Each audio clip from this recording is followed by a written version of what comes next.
안녕하세요. 황현실입니다. 뉴스 토마토 뻗치기 특집 내란 속의 윤석열 탄핵 서울의 봄을 찾아서 시작하도록 하겠습니다. 앞으로 2시간 동안 다양한 이야기들 또 현장도 연결해 보고요 하겠습니다. 함께 이야기 나눌 뉴스 토마토 황방열 기자님, 전수미 변호사님 현장에 나와 계십니다. 안녕하세요. 안녕하십니까. 네, 임세은 민생경제연구소 소장님은 지금 이제 밖이 너무 혼란해서 이제 오고 계시죠, 그렇죠? 네, 지금 서울 도심 곳곳에서 집회가 이루어지고 있고요.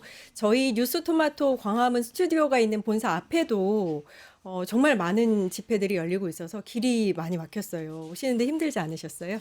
저는 아까 1시쯤에 저희 더불어민주당 광화문 바로 앞에 있는 곳에 이제 들려서 같이 투쟁하는 동지들과 이야기하다가 왔는데, 아무래도 제가 들고 있는 게 윤석열을 파면하라잖아요.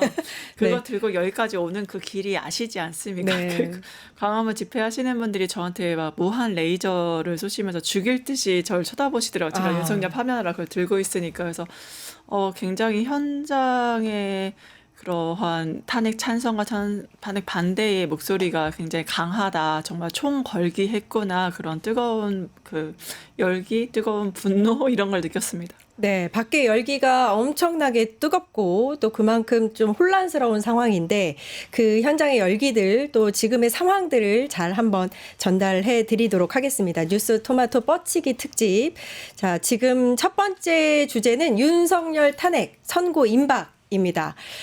사실 선고일이 2, 3일 전에 통지가 되고, 그 다음에 이제 선고가 되는 상황인데, 지난주까지, 그러니까 어제까지는 선고일이 통지가 안 됐단 말이에요. 그럼 다음 주다. 이런 상황인데, 역대 대통령 탄핵 중에서는 최장 기간입니다. 그럼 언제 이제 선고가 날 것이냐에 대해서 의견이 분분합니다. 기자님 어떻게 보세요?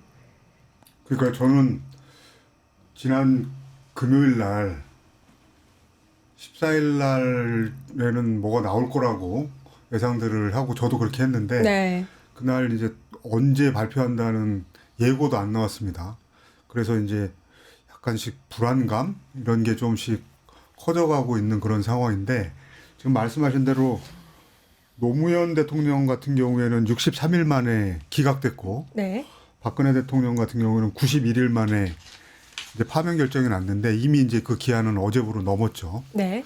그래서 지금 이제 다른 부분까지 다른 그 탄핵 심판까지 다 종합적으로 봐도 다음 주쯤에는 뭐가 안 나온다고 하면 정말 이때는 뭔가 좀 심각한 상황이다라고 봐야 되지 않을까 그렇게 생각을 하고 있습니다. 일단 18일은 박성재 법무부 장관 탄핵 첫 번째 변론이 이루어지죠. 그러면은 19일에서 21일 정도에는 반드시 나와야 할 텐데 너무 길어지면 또 혼란이 가중될 수 있다고 보시는 거죠? 사실 더불어민주당에서는 좀 정보통으로 박범계 전 법무부 장관을 좀 들고 있거든요. 그래서 박범계 장관이 SNS에 올린 자료에 따르면 네네. 14일과 17일이 날짜가 좀 비어 있다. 그래서 그 날짜 중에서 파면이 될 거다. 너무 걱정하지 마라 이렇게 올리셨었어요. 다들 이제 안도의 한숨을 내쉬면서 뭐 이르면도 아니죠. 14일 이미 예고가 되어 있었던 거니까. 그래서 2월 말 설, 그다음에 3월 14일 설이 있었는데 3월 7일도 날라고 2월 말도 날라고 3월 14일은 되겠다. 다들 이제 화이트데이에 행복한 이제 우리에게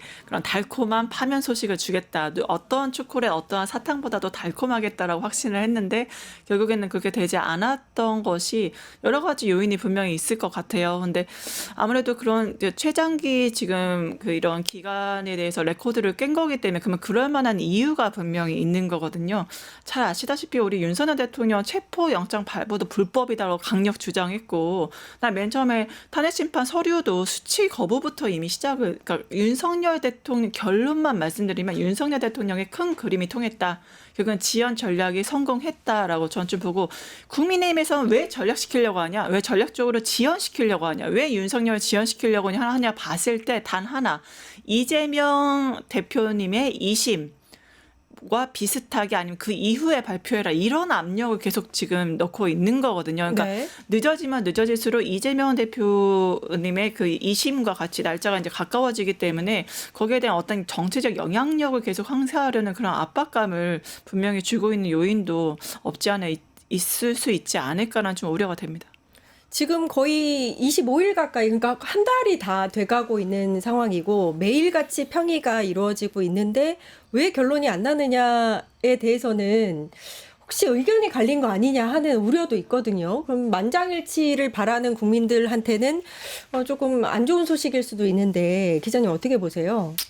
근데 지금 이런저런 분석이, 그러니까 이런저런 얘기들이 나오는데 저 같은 경우에는 그 8명의 지금 현재 재판관들 논의 내용이 뭐 4대 4네, 5대 3이네, 그렇죠. 또는 8대 0으로 됐네 이런 네, 얘기는 네, 네. 저는 그 취재도 잘 안 되지만 이런저런 무슨 찌라시 형태라고 그래서 도는 거 이런 거는 저는 이제 전혀 신뢰를 하지 않습니다. 틀리다 다. 예, 왜냐하면 알 수가 없습니다. 그건. 그러니까 그 우리가 이제 두 번의 경험이 있지 않습니까? 노무현 네. 대통령하고 박근혜 대통령이 있는데 두 번 다 저는 직접적으로 노무현 대통령 탄핵 때는 직접 헌법재판소를 취재를 해봤는데 네. 이거는 그 국정원보다 그 취재가 더 어렵습니다. 이거는 만약에 미리 나오면 그게 미리 새면 어느 쪽하고 유착됐다라는 증거가 될 수 있기 때문에 좀 과장돼서 얘기하면 헌재가 문을 닫아야 되는 정도 사안입니다. 만약에 이야기가 밖으로 새 네. 나간다면 구체적으로 그러니까 그 평의의 내용이 만약에 나온다라고 하면 그거는 아까 말씀드린 대로 좀 문을 닫아야 되는 정도의 중대 사안이기 때문에 그걸 헌재 사람들은 너무나 잘 알고 있기 때문에 평의 내용이 나오는 거는 평의 내용이 아까 말씀드린 대로 몇 대 몇이나 이렇게 나온다고 하는 거는 제 생각엔 거의 불가능한 얘기입니다. 근데 이제 궁금하니까 상황이 너무나 중체된 문제이기 때문에 이렇게 이런저런 얘기들이 나올 수밖에 없긴 하는데 한 가지 큰 차이점, 그러니까 노무현 대통령하고 박근혜 대통령 탄핵 때하고 대단히 큰 차이점은 노무현 대통령 때는 노무현 대통령 말 한마디밖에 없었어요. 네. 다음 총선에서 열린우리당이 좋은 결과가 있기를 바란다. 요거 한마디였어요. 그러니까 이거는 사실 뭐 그거를 헌재에다가 국회에서 탄핵 결의를 해가지고 헌재에다가 뭘 부의를 하고 자체가 너무나 웃긴 거였기 때문에 네. 그거는 노무현 대통령은 아예 헌재에 직접 출석하거나 이런 일 자체도 없었습니다. 네. 그러니까 굉장히 단순한 사건이었어요. 그다음에 박근혜 대통령 같은 경우에도 노무현 대통령에 비해서는 훨씬 복잡한 사건이지만 그렇게 복잡한 사건이 아니었고 그 사건만 보면 그다음에 결정적으로 박근혜 대통령은 저항, 변론 이런 걸 포기한 상태였어요. 네네. 근데 이제 지금 윤석열 씨 같은 경우는 아주 적극적으로 본인이 직접 헌재 변론길에 나가서 직접 발언을 계속했고 그다음에 직접 신문하겠다고까지 하다가 이제 물론 헌재에서 이제 못하게 했죠. 네. 이런 상황이 그렇잖아요. 됐는데 네. 지금 헌재까지 상황을 보면 윤석열 씨 쪽에서 그냥 완강하게 모든 것에 대해서 절차적인 문제, 사소한 것까지 다 그 문제를 제기해 온 상황이기 때문에 그 어느 때보다도 이제 헌재에서는 완벽한 조금도 이제 트집 잡힐 거리를 만들지 여지를 안 둬야 되기 때문에 그 완벽을 기하는 과정이 아닐까. 지금 현재 상황까지도 네. 그렇게 봐야 될 거라고 생각을 하고 있습니다. 아무래도 이제 평의를 거듭하다가 평결로 가야 되는데 아직 평결까지도 가지 못했다. 그래서 선고 기일을 정할 수 있는 수준이 아니다. 이런 얘기가 나오거든요. 변호사님 어떻게 보세요? 그러니까 헌법재판소 안에 이야기는 헌법재판관님이 제일 잘 아시게 좋은데 말씀하신 대로 이게 특이점이 좀 있어요. 그러니까 뭐 4대 4, 5대 3 이런 게 도는 게 그 찌라시라는 게 사실 괴문서잖아요. 그게 네. 일본어인데 그러니까 그런 괴문서가 도는 이유가 아무래도 박근혜 대통령 때의 사례를 보면 그때도 그런 찌라시가 그래서 박근혜 대통령 본인도 내가 이렇게 기가 탄핵 인용이 돼서 탄핵이 될지 몰랐다라고 이제 발언을 했거든요. 실제로 윤석열 대통령 본인도 아마 그렇게 믿고 있을 수도 있고 아마 지지자들이 그때 박근혜 대통령 때 뭐 4대 4, 5대 3을 해서 희망 고문을 하고 지지자 결집을 위해서 끝까지 그러한 괴문서를 유포를 지금 하고 있는 전략적 단계에 있다라고 우리가 좀 봐야 될 것 같고 그다음에 헌재에서 말씀하신 대로 지기현 판사가 절차적인 문제, 뭐 구속기간이라던가 공수처의 그런 정당성, 수사기관 정당성 이 두 개에 대해서 윤석열 대통령 변호인 측의 의견을 받아들였단 말이에요. 그러니까 네. 한마디로 이 구속 취소 사안을 보면서 아마도 제가 법 쪽에서 사실 도는 소문은 이미 결론은 났다. 우리는 실시간 12월 3일 날 언론을 통해서 그 어떻게 군화로 그 국회를 짓밟았는지, 어떻게 내란 수괴로서 역할을 했는지 각종 쏟아지는 증언들과 영상을 통해 다 확인했다라는 게 너무 대다수의 의견이었어요. 그렇죠. 그런데 이제 주기현 판사의 그런 구속취소 그런 결정이 나온 다음부터 다들 놀라는 거죠. 어떻게 이런 결정이 나왔을까? 뭐 그거에 대한 나중에 해석은 여러 가지로 될 수 있지만 여하튼 그걸 보면서 헌재도 이렇게 여지를 주면 안 되겠다. 조금이라도 절차적인 문제에 여지를 주지 않기 위해서. 그리고 두 번째, 지금 무엇보다 대한민국 양극화가 너무 심각하거든요. 그러니까 여기에 대해서 조금의 여지를 줘서 탄핵 인용이 나왔어요. 그럼 탄핵 인용을 이 사람들이 받아들일까? 그러니까 받아들이지 않았을 때 그 다음에 오는 대한민국의 엄청난 그렇죠. 혼란과 폭동과 정말 눈 떠보니 후진국이 바로 실현되는 거예요. 그렇기 때문에 그런 여러 가지 사회적 여파를 다 고려를 해서 지금 헌재에서는 지금 다시 이제 평의에서 계속 언급하면서 이런 게 되게 섬세하게 법적인 논리를 좀 고쳐 나가고 완기 활성을 기하기 위해서 이제 고심하고 있는 그런 단계라도 볼 수 있을 것 같아요. 아무래도 탄핵을 인용함에 있어서 그 중차대한 결함이 있었다라는 거를 흠결 없이 증명을 하기 위해서는 그 결정문이라든지 이제 편결에 굉장히 고심할 수밖에 없다. 그래서 늦어지는 거다. 이런 생각이 들고요. 저희 뉴스 토마토가 오늘 열리고 있는 광화문 집회 현장에 나가서 여러 가지 이야기들을 들어볼 텐데요. 김재원 조국혁신당 의원 만나보고 이야기를 나눠보도록 하겠습니다. 현장 나가 있나요? 네, 지금 광화문 집회 현장에 나와 있는 뉴스토마토 이유진입니다. 윤석열 씨 탄핵 소추안이 국회를 통과한 지 92일째인데요. 윤석열 씨 탄핵과 파면을 촉구하는 국민들이 광화문에 한자리에 모였습니다. 조국혁신당 김재원 의원님 만나 뵙고 말씀 나누겠습니다. 조국혁신당 김재원 의원입니다. 오늘 탄핵 심판 선고를 앞두고 정말 많은 인원이 모인 것 같은데 의원님이 느끼시는 분위기 어떤지 궁금합니다. 오늘 이렇게 많은 사람들이 모여서 윤석열 탄핵을 주장하는 것은 그만큼 그동안 국정을 어떻게 운영해 왔나에 대한 국민의 마음을 대변하는 것이라고 생각을 하고요. 그다음에 이번 비상계엄에 대한 것이 얼마나 위헌적이고 잘못됐는가를 표현하는 국민의 행동이라고 생각을 합니다. 네, 부디 빨리 탄핵이 되었으면 좋겠다는 생각을 저도 하고 있습니다. 국민께서 너무 힘드시니까요. 윤석열 씨 측에서는 최재 감사원장과 검사 3인에 대한 탄핵 선고가 기각되면서 이는 계엄 정당성이 증명됐다 이런 주장까지 나오는데요. 이 주장에 대해서 어떻게 생각하시는지 궁금합니다.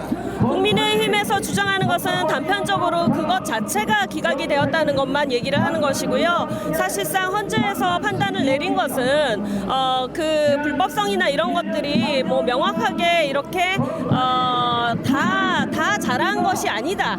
그러니까 그런 불법적인 내용이 파면에 이를 정도로까지의 그런 중대한 사안이 아니라는 것이지 그것에 대해서 부정하시지는 않았거든요. 그런데 국힘에서 주장하는 거는 그런 부분은 싹 빼고 기각이 되었다는 부분을 부각해가지고 마치 모든 것을 다 취재나 이런 감사원장을 비롯한 검사들이 다 잘했다는 것으로 그렇게 몰아서 묘사를 하고 있는 것이기 때문에 어떻게 보면은 국민들에 대한 어떤 호도라고 볼 수도 있겠습니다.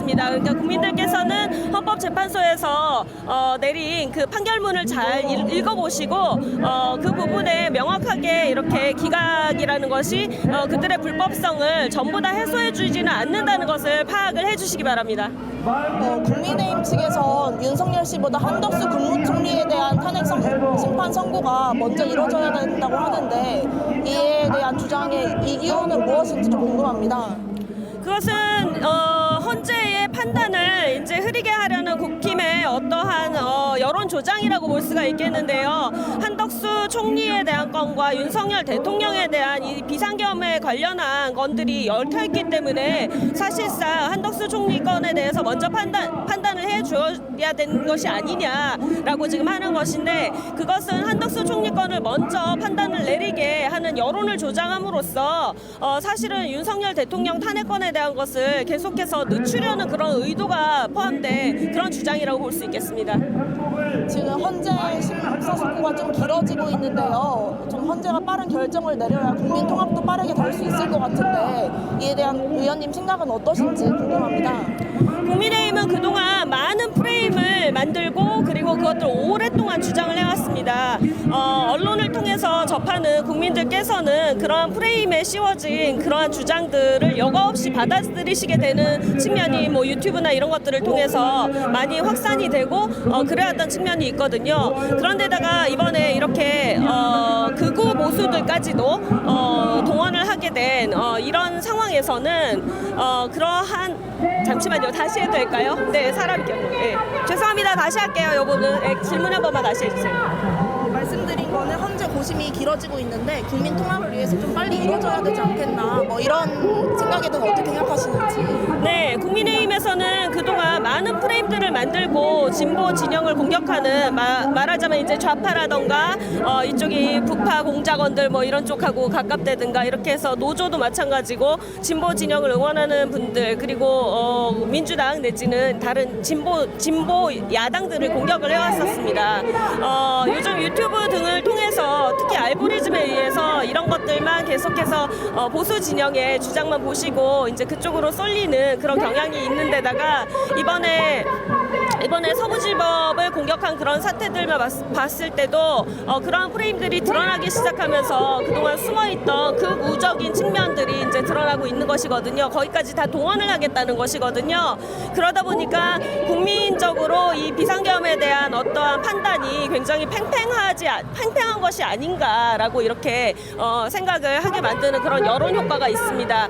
그렇기 때문에 헌법재판소에서는 조금 더 숙고 기간을 길게 가진다는 그런 생각 하에 명확하게 이렇게 길게 정말 고심해서 판단을 내렸다는 그런 인상을 주기 위해서라도 지금 이제 그 선고 기한을 조금 늦춰서 선고를 하시게 되는 게 아닌가 생각을 하고요. 그래도 다음 주 중에는 이루어지지 않을까. 그동안 이제 최장 기간이잖아요. 예, 최장 기간이기 때문에 다음 주에는 이제 선고를 해 주셔야만 이 분란 상황이라든지 국민적인 이제 저희 내란 스트레스가 굉장히 심각합니다. 네, 이런 것들을 해소시키고 또 반대편 진영에서의 탄핵 인용에 대한 이제 반발을 재우려는 것으로 그렇게 저는 생각을 하고 있습니다. 네, 의원님 말씀 너무 감사합니다. 네, 고맙습니다. 지금까지 광화문 집회 현장에서 뉴스토마토 이유진이었습니다. 네, 뉴스토마토 이유진 기자가 광화문 집회 현장에 나가서 김재원 조국혁신당 의원의 이야기를 들어봤습니다. 그 사이에 임세은 민생경제연구소 소장님 와 계신데요. 안녕하세요. 네, 안녕하세요. 임세은입니다. 네, 이 수많은 집회 인원들을 뚫고 오신 거죠? 네, 제가 이제 차를 저쪽에 모르고 잘못 내려가지고 네. 걸어오는데 네. 이른바 탄핵 반대하시는 그 분들이 네. 이렇게 에워싸 있더라고요. 그래서 맞아요. 길을 제가 잘 못 도와서 왔습니다. 하마터면 소위 말하면 죽을 뻔했다. 목숨 걸고 왔습니다. 살아서 돌아오신 네, 것을 네, 무사히 환영합니다. 왔습니다. 네. 네. 저희가 이제 윤석열 탄핵 헌재 심판의 핵심 쟁점이 총 한 5가지 정도고 그중에서 가장 심각한 것 중에 하나가 계엄령을 선포할 수 있는 요건을 충족했느냐. 네. 그리고 포고령 1호에 대한 문제도 좀 얘기가 나오고 있죠. 위헌 위법한 소지 같은 것도요. 그 부분에 대해서 한번 좀 소장님께서 정리를 좀 해주시죠. 예, 그러니까 헌재 변론에서 실제로 윤석열 내란숙의 그 피청구인이 본인이 고백도 했습니다. 그 헌법 독립기관인 선관위를 침탈했잖아요. 그거를 본인이 지시했다라고도 본인이 자백을 하는 것도 있고요. 그리고 말씀하신 것처럼 계엄 요건은 이미 절대로 충분하지 않다는 것을 다수의 국무위원들이 다 확인해주고 있지 않겠습니까? 그 송민영 농축산부 그 장관도 그 조사에서 말을 하잖아요. 본인이 갔는데 아무런 회의인지도 모르고 그냥 나왔다. 뭐 이런 식의 발언도 있었고 또 더 중요한 것은 정권의 2인자 행정부 2인자인 한덕수 총리마저도 이거는 사실상 국무회의가 아니었다는 식의 발언을 했습니다. 네. 그러니까 애초에 계엄도 불법이었지만 계엄이 성립될 수 있는 어떤 법적인 절차가 하나도 지켜지지 않아서 네. 그것만으로 전 충분히 위헌 사유가 된다고 보고요. 그러니까 5가지 쟁점이 있지만 이 중에 하나라도 위헌 사유가 있다면 그렇죠. 사실은 탄핵이 인용이 될 수밖에 없는 겁니다. 그런데 단 하나도 이 5가지 중에 탄핵을 그 탄핵 인용을 반박할 근거가 없어요. 네. 그래서 헌법재판관들이나 이 많은 법조인들도 이것을 탄핵 인용과 기각을 각각 법문을 한번 써본다고 합니다. 그런데 기각을 쓸 수 있는 펜이 안 써진대요. 펜을 도대체 들 수가 없을 만큼 기각을 할 수 있는 근거와 법적인 그 근거를 찾을 수가 없었다. 그렇게 이야기를 하거든요. 그래서 저는 이번 사태가 지금 선고가 계속 뒤로 미뤄지고 기간이 오래 걸리긴 하지만 그래서 사실 또 불안도 하죠. 왜냐하면 네. 내란 수계가 지금 활보치고 있으니까 밖에서 그런 불안감은 있지만 어쨌든 인용에 대해서는 이견이 없다라는 게 다수의 이제 법조인들의 의견입니다. 그런데 심지어 기자들도. 왜 이렇게 늦어지고 있는 건지, 늦어지면 늦어질수록 국민 분열이 심해질 텐데 언제쯤 선고가 날지 너무 궁금하거든요. 소장님 어떻게 보세요? 언제 선고가 날까요? 그러니까 원래는 이제 14일이다 뭐다 이야기가 나왔는데요. 그 전에 이제 변수가 또 있었잖아요. 윤석열이 느닷없이 이제 탈옥이 된 거 아니겠습니까? 이제 그 사건도 전 분명히 영향이 있을 것이라고 보고요. 그렇기 때문에 윤석열이 나와 있는 순간부터 이제 이쪽 그러니까 탄핵을 반대하는 집단의 세력들 갑자기 무더기로 커졌습니다. 네네네. 그러니까 그 부분도 저는 고려 대상이라고 보고 여러 가지 안전 문제나 그다음에 가장 치열하게 지금 붙고 있잖아요. 어느 탄핵 심판보다요. 그래서 그 각자의 요만큼의 오점도 남기지 않기 위해서 정말 다듬고 완벽을 기하는 그런 시간이 아닐까 그렇게 보고는 있습니다. 그럼 구구 세력이라든지 이렇게 탄핵을 반대하는 집회의 세력들이 커지면 커질수록 헌재한테는 어떤 영향을 미치는 건지도 궁금하거든요, 변호사님. 그 판사님들이 제일 싫어하는 게 내가 법정의 왕인데 누가 날 건드려해요. 네, 내가 법정의 왕이기 때문에 판사님들 입장하시면 다들 기립으로 일어나서 인사하고 변호사나 검사 다 그러거든요. 그러니까 법정 문화에서는 뭐 기수라든가 그런 상관없이 판사는 제 왕이기 때문에 누가 나한테 영향력을 행사하려고 한다. 그럼 거기에 대해서 되게 불쾌하게 생각을 하세요. 판사들은. 그래서 그렇기 때문에 우리 헌법재판관님들도 굉장히 법조 경력이 계시고 판사로서도 정말 다양한 경력을 확보하신 분들이기 때문에 오히려 이분들에게 누군가 로비를 해서 영향력을 하려고 하면 할수록 이분들은 오히려 더 공명정대하고 전혀 오점이 없도록 무엇보다 이것이 그냥 단순한 하나의 뭐 재판이 아니라 대한민국 역사를 바꿀 수 있는 그러한 헌재 심판이기 때문에 이분들도 그 중요성을 무엇보다 잘 알고 있고요.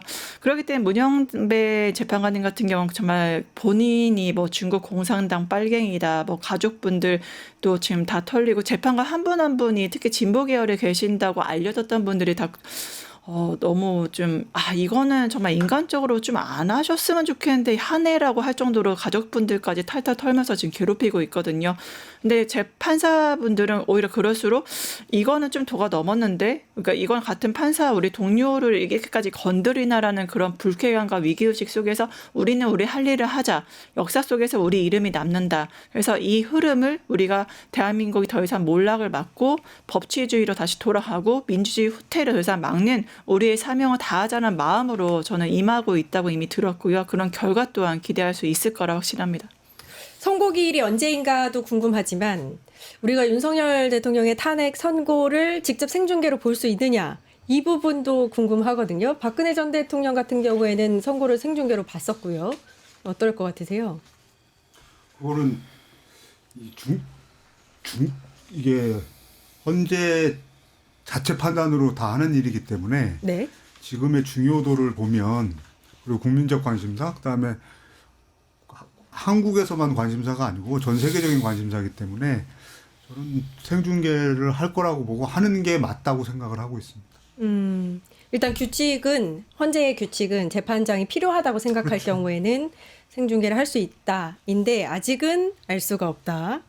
이렇게 생각하시는 거죠. 근데 저는 좀 생각이 다른 게 네네네. 그러니까 생중계를 하는 게 전 당연히 바람직하죠. 사실 박근혜 대통령의 탄핵 심판 나왔을 때도 저는 거의 가족들이 다 일가가 TV 앞에 모여서 떨리는 마음으로 결과를 지켜봤고 환호성을 질렀죠. 근데 필요한데 그때보다 지금은 다른 거는 그때의 보수는 지금의 보수가 아니잖아요.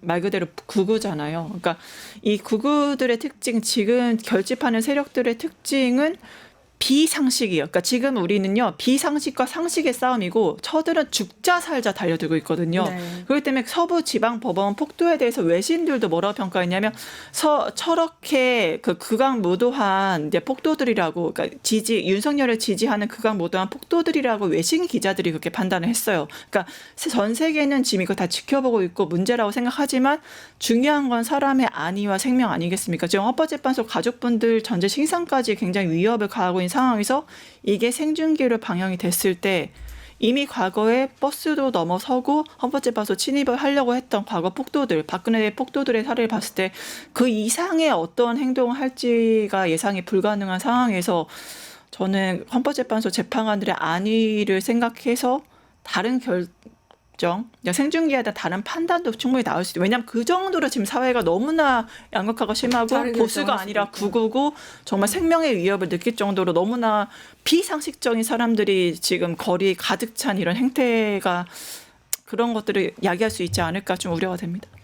오히려 생중계로 이렇게 온 국민이 지켜보는 가운데 선고가 이루어지면 그 헌재의 뭐 이렇게 그 결정이라든지 이런 것들을 좀 더 생생하게 볼 수 있을 것 같아서 국민들은 바라지 않을까라는 생각이 듭니다.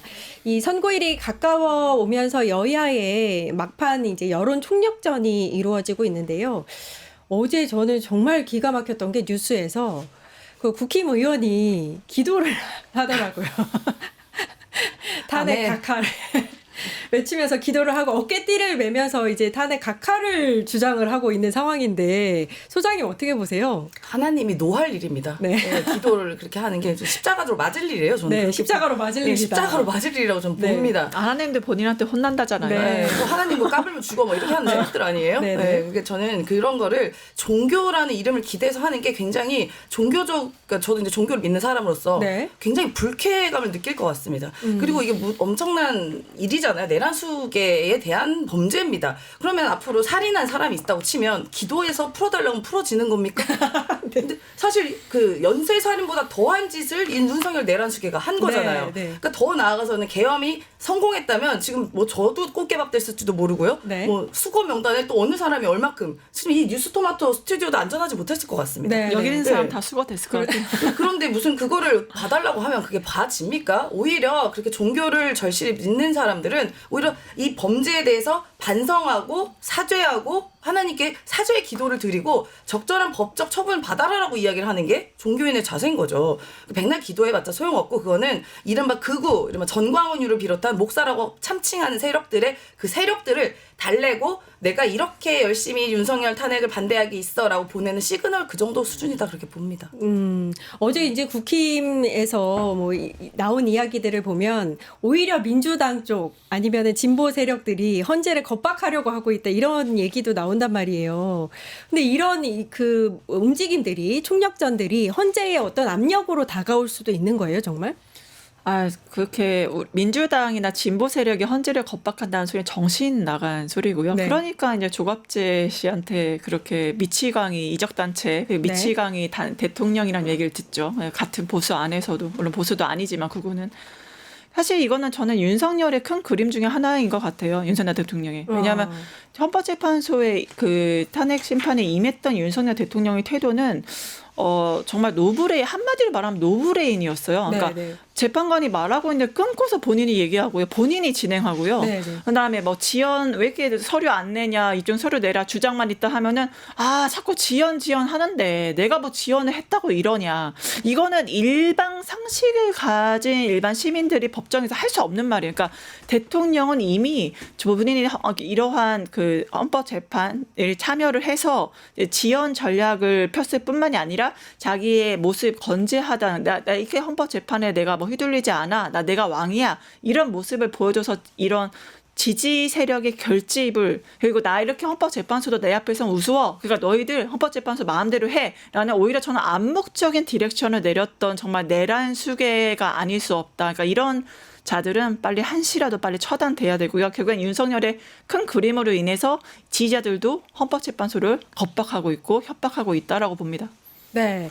엊그제 이제 헌재가 최재해 감사원장 그리고 검사 3인에 대한 탄핵을 기각하면서 이 부분에 대해서도 국힘 측과 윤석열 측은 대통령 계엄의 정당성이 증명된 거다라고 이야기를 하는데 오히려 반대 아닌가요, 기자님?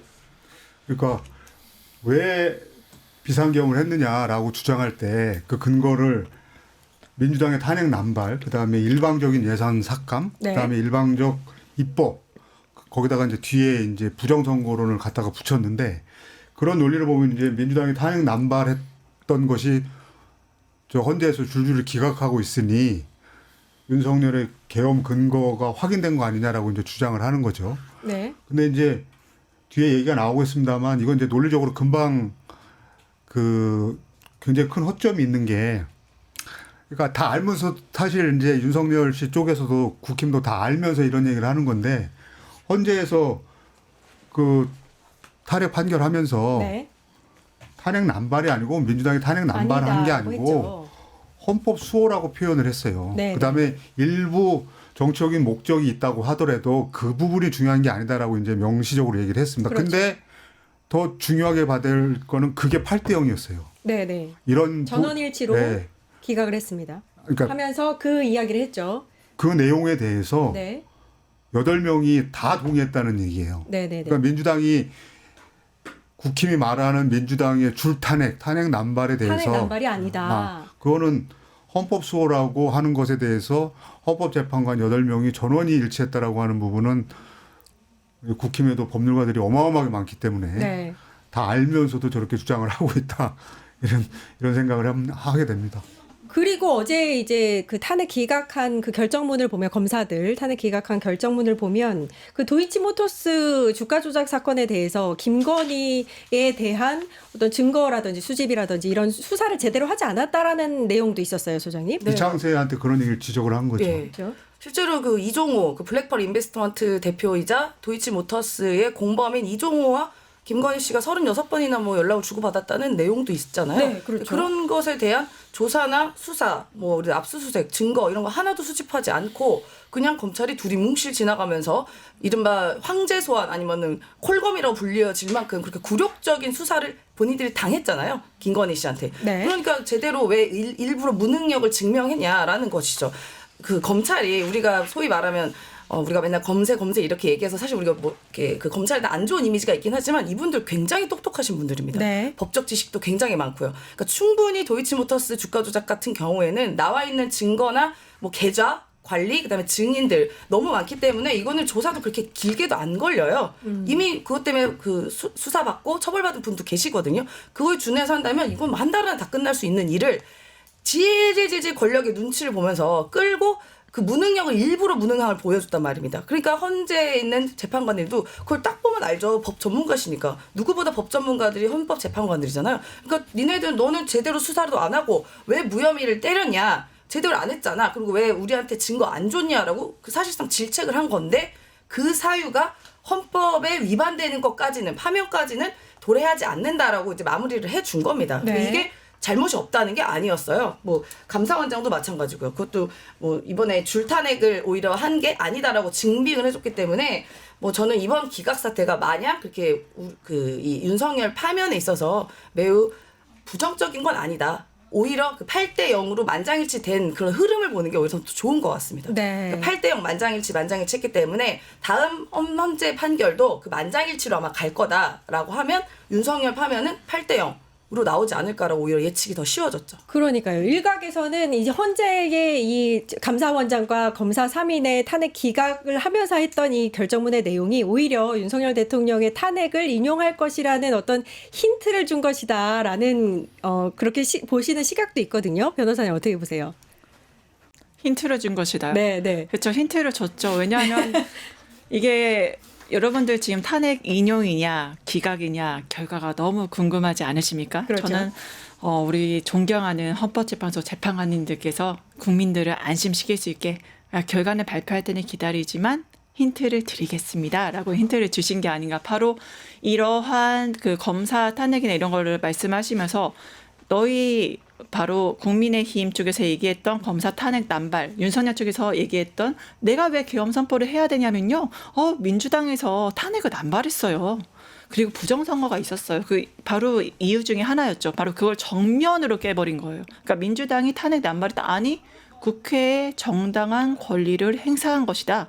라고 구체적으로 명시를 해버렸기 때문에 이미 거기에서 우리가 국회의 정당한 권리를 행사했다고 헌법재판소는 판단을 하고 있구나라는 클로를 이미 준 거거든요. 그러면 국회의 정당한 권리를 행사한 탄핵은 남발이 아니고 그거를 근거로 자기가 계엄 선포를 했다고 하는 윤석열 대통령은 말도 안 되는 소리를 하고 있는 거다라고 그렇게 판단을 하고 있다고 좀 확신을 하고 여러분들 그러니까 너무 노심초사하지 마시고 헌법재판소를 믿으시고 같이 결과를 기다리시면 될 것 같습니다. 네. 걱정이 되긴 돼요. 그렇죠. 아니, 그러니까 너무 쫄깃해요 지금.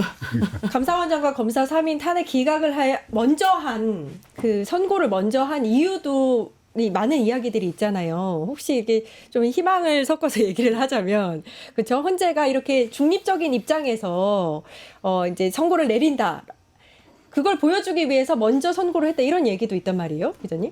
그거는 이제 모르겠습니다. 좀 꿈보다 해몽일 수도 있는 것 같고 그렇게 근데 그렇게 친절한 사람 그 판사들이 그렇게 친절한 사람들인가 싶기는 합니다.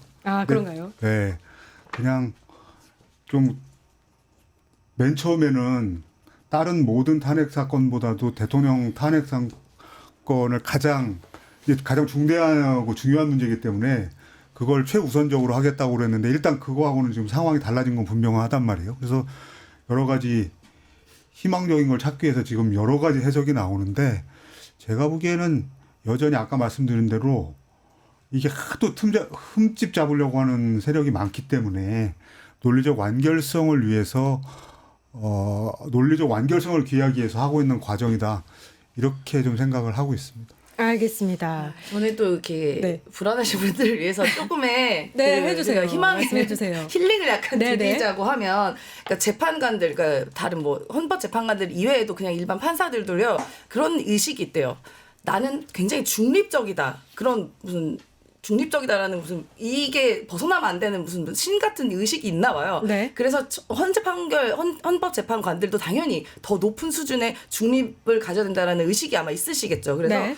사실 감사원장이나 검사 3인방 같은 경우는 이 윤석열 파면과 전혀 무관한 사건이고 그리고 실제로 이 탄핵 소추가 훨씬 먼저 된 사건이거든요. 그럼 일단 필요 없는 거 먼저 털고 가자라고는 게 있기 때문에 파면과는 굉장히 무관하고 그리고 또 한편에서는 이게 어차피 이거는 파면이 기각될 것 윤석열 말고 감사원장과 검사 3인은 어차피 사안이 엄중하지도 않고 기각이 될 것 같아서 미리 한번 털어주는 의미도 있다 그렇게 생각이 들고요. 그렇게 되면 왜냐하면 이게 또 긍정적인 효과가 무엇이냐라면 국민의힘과 또 윤석열 그 주변에 있는 그런 집단들이 이번 검사 탄핵과 감사원장 탄핵 기각에 대해서 환영했습니다. 네. 헌법재판소를 존중한다 얘기했어요. 그런데 이제 윤석열 파면이 딱 나오고 나서 이미 존중했다 말을 했는데 여기서는 이건 존중하네라고 말할 근거가 없습니다. 그러니까 이미 다음번에도 존중을 할 수 있는 그런 근거를 마련해 준 거다. 그렇게 한번 위로를. 알겠습니다. 위로가 아니라 확신입니다. 저는 확신. 네. 확신합니다. 네, 확신입니다. 알겠습니다. 아멘. 이럴 때 아멘이라. 두 번째 이슈로 이제 좀 넘어가 보도록 하겠습니다.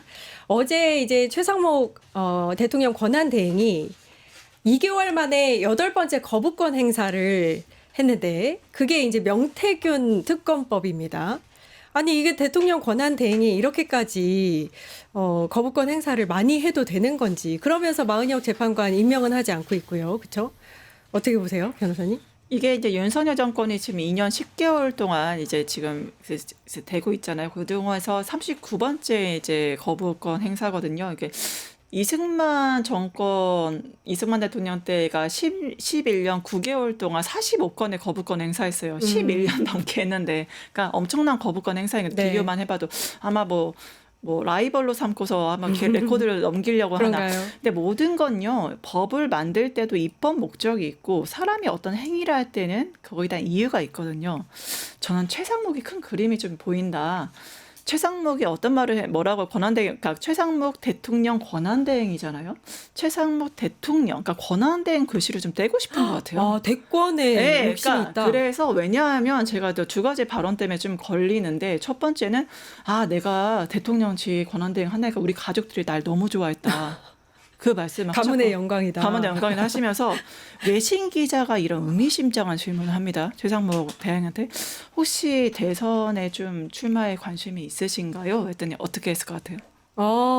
반응이 아니 지금까지 했던 그 일련의 행위들을 보면 아니다라고 얘기를 했겠죠. 그렇죠. 상식적으로는 아니다라고 하죠. 네. 나는 지금 근데 전혀 대답 안 하고 웃었다고 합니다. 화내고 웃으면서 아니다라는 절대 대답 안 하고 웃으면서 저는 현재 제 임무에 충실하겠습니다. 여러분들 어떻게 보세요? 현재라고는 안 했고 지금으로서는 이라고 지금으로서는 지금으로서는 그러니까 저는 최상목이 이제 대통령 권한대행에서 권한대행을 떼고 싶은 그런 사람들이 당신이 이렇게 대통령 하니까 너무 잘하는 것 같아. 한번 해봐라는 아시잖아요. 주위에 5명만 모여도 자기가 왠지 될 것 같은 느낌이 드는 게 대통령 아니겠습니까? 그래서 이 사람이 빅피처를 그리고 하는데 그러면은 대통령 되려면 어떻게 해야 돼요? 뭔가 성과가 필요하죠. 그 중에 하나가 이 짧은 시간 내에 많은 거부권을 행사를 해서 이 극우 세력들을 자기 편화하려는 하나의 그 지지 세력 결집의 수단으로서 이제 말도 안 되는 거부권 행사를 하는 게 아닌가 좀 굉장히 우려가 됩니다. 저는 이게 덧붙여서 네. 비슷한 맥락이긴 한데 네. 12일 날 월스트리트 저널하고 인터뷰했는데 그 질문을 하니까 for now라고 그랬어요. 현재로서는. 현재로서는 현재로서는 뭐 생각이 없다라고 네, 그래요. 그러니까. 근데 여의도 정치하시는 분들이나 공무원들이나 현재로서는이라는 말이 붙으면 그게 어떤 의미를 가지고 있는지 잘 압니다. 잘 알죠. 최상목 부총리도 평생 공무원으로 산 사람이고 그다음에 박근혜 대통령 시절에 청와대 경험도 있고 이래서 정무적인 것에 대해서 굉장히 잘하는 사람이에요. 그러니까 자기 답이 어떻게 해석될 거라는 걸 너무 잘하는 사람이에요. 그렇죠. 근데 현재로서는이라는 단서를 붙이고 말을 했어요. 네. 그러면 그 다음은 어떻게 해석해도 됩니다. 이 사람이 만약에 조기 대선이 벌어지면 실제로 도전하려고 하는 생각이 있다라고 해석해도 그렇게 해석하는 것에 대해서 이 사람이 부인하기가 어려운 게 한국적인 당연하죠. 네네네. 표현법입니다. 우리가 없죠. 그다음에 이건 또 하나는 며칠 전에 공사 졸업식에 가가지고 그 사진 나왔는데 이 최상목 씨가 그렇게 얼굴 표정이 풍부한 사람인지 몰랐어요. 아주 박장대소하는 화면이 나왔습니다. 네. 장면이. 아니 국민들은 지금 내란성 스트레스 때문에 잠도 못 자는데 거기서 그렇게 웃고 있나요? 더군다나 대통령으로서 만약에 갔다 그러면 이 젊은 군인들이 젊은 장교들이 공군 장교들이 이제 사관학교를 끝내고 소위 계급장 달고 임관하는 거니까 얼마든지 축하해 줄 수 있고 이런 건데 본인은 대행입니다. 대행. 네. 그렇죠. 그리고 지금 국가적으로 굉장한 위기 상황에 있다는 거를 전 국민이 지금 그것 때문에 힘들어하는 상황인데 그런 직업 공무원들 그런 식의 행태를 안 합니다. 그러니까 그런 식으로 이 표정이 어떻게 나갈 건가도 다 아는 사람이에요. 최상목 씨는. 그럼 일부러 그러니까 뭔가 의도가 있다. 있다. 네. 처음에는 그냥 뭔가 쫄아가지고 지금 검찰 조사받으면서 이번 내란 가지고 조사받으면서 완강하게 이제 저거는 국무회의도 아니라고 했다고 이제 그렇게 진술했다는 거 아닙니까? 그런 걸 보면서는 그냥 지금 상황을 버거워하는 그런 걸로 생각을 했는데 지금 변호사님 얘기한 거나 아까 말씀드린 월스트리트 저널에서 뭐 지금으로서는 생각이 없다. For now. 네. For now. 네. 그다음에 그러면은 조국대선 윤석열 탄핵 당하고 나면 파면되고 나면 그때는 뭔가를 내가 해볼 수도 있다라는 거를 암시하는 얘기란 말이에요. 어디 한번 그러면 지켜보도록 하겠습니다. 네. 대선에 나가려고 하는 건지 그렇다면 지금까지의 이런 8번 거부권 행사라든지 여러 가지 일련의 그 행위들이 혹시 이제 국힘과 어떤 내통을 해서 하는 게 아닌가라는 의심도 할 수 있을 것도 같고요.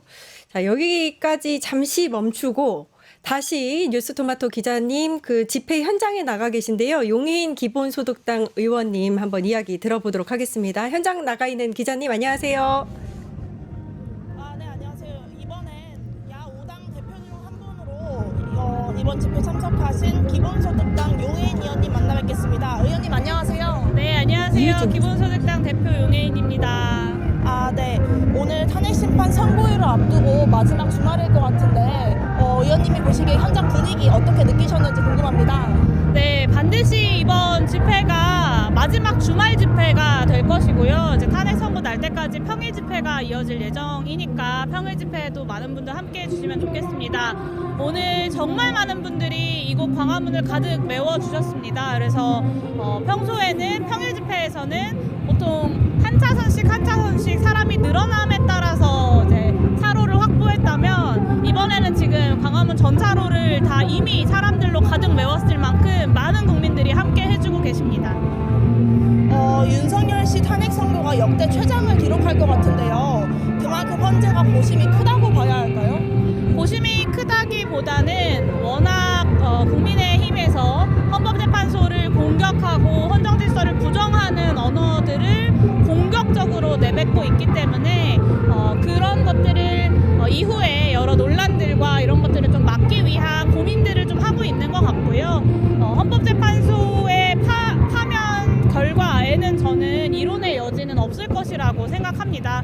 또 이게 윤석열 파면뿐만 아니라 여러 이제 탄핵 심판들과 이런 것들이 함께 진행이 되고 있기 때문에 조금 더 길어질 수밖에 없는 측면도 있는 것 같습니다. 이번 탄핵 심판 선고가 만장일치로 나올까 아닐까도 많은 초미의 관심사인데 의원님 어떻게 보시는지 궁금합니다. 네, 저는 당연히 만장일치 선고가 나올 거라고 생각하고요. 훨씬 더 사안이 복잡했었던 박근혜 전 대통령에 대한 탄핵 심판도 만장일치가 나왔습니다. 이번에는 국회에 그리고 선관위에 이런 헌법기관들의 국회에 군인들, 계엄군들이 무장을 하고 쳐들어왔던 것을 전 국민이 다 보았고 그것에 대한 증인들의 증언을 통해서 피청구인 윤석열 측의 궤변들이 다 각하가 되었기 때문에 저는 더 심플하게 파면 결정이 나올 수밖에 없다고 생각하고요. 몇 번 말씀드렸지만 사실 이거는 헌법재판관 개개인들을 제가 잘 알고 신뢰해서가 아니라 대한민국의 헌법과 법률이 이런 내란범에 대해서는 파면 결정을 할 수밖에 없도록 되어 있기 때문에 대한민국의 헌법과 법률 그 시스템을 신뢰하는 거다 이렇게 말씀드릴 수 있을 것 같습니다.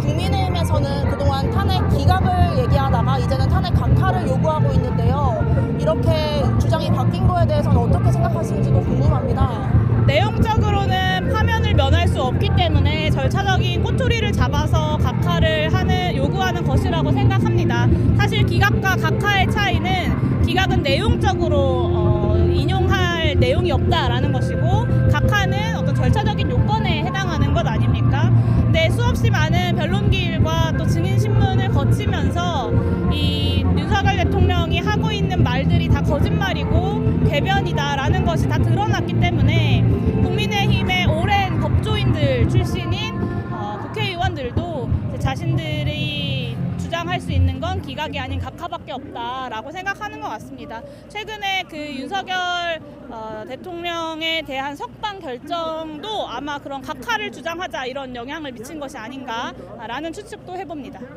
마지막 질문입니다. 최상무 권한대행이 명태균 특검법에 대해서 또 거부권을 행사했는데요. 이번이 8번째 거부권인데 이에 대해서 어떻게 해석을 해야 할지도 궁금합니다. 최상무 권한대행이 권한대행 자리에 오르고 나서 헌법과 법률을 지킨 적이 없습니다. 사실 헌법재판소에서 그 헌법재판관을 임명하지 않는 것이 위헌이라고 판결을 했음에도 불구하고 아직까지도 임명을 하지 않고 있는 것 아닙니까?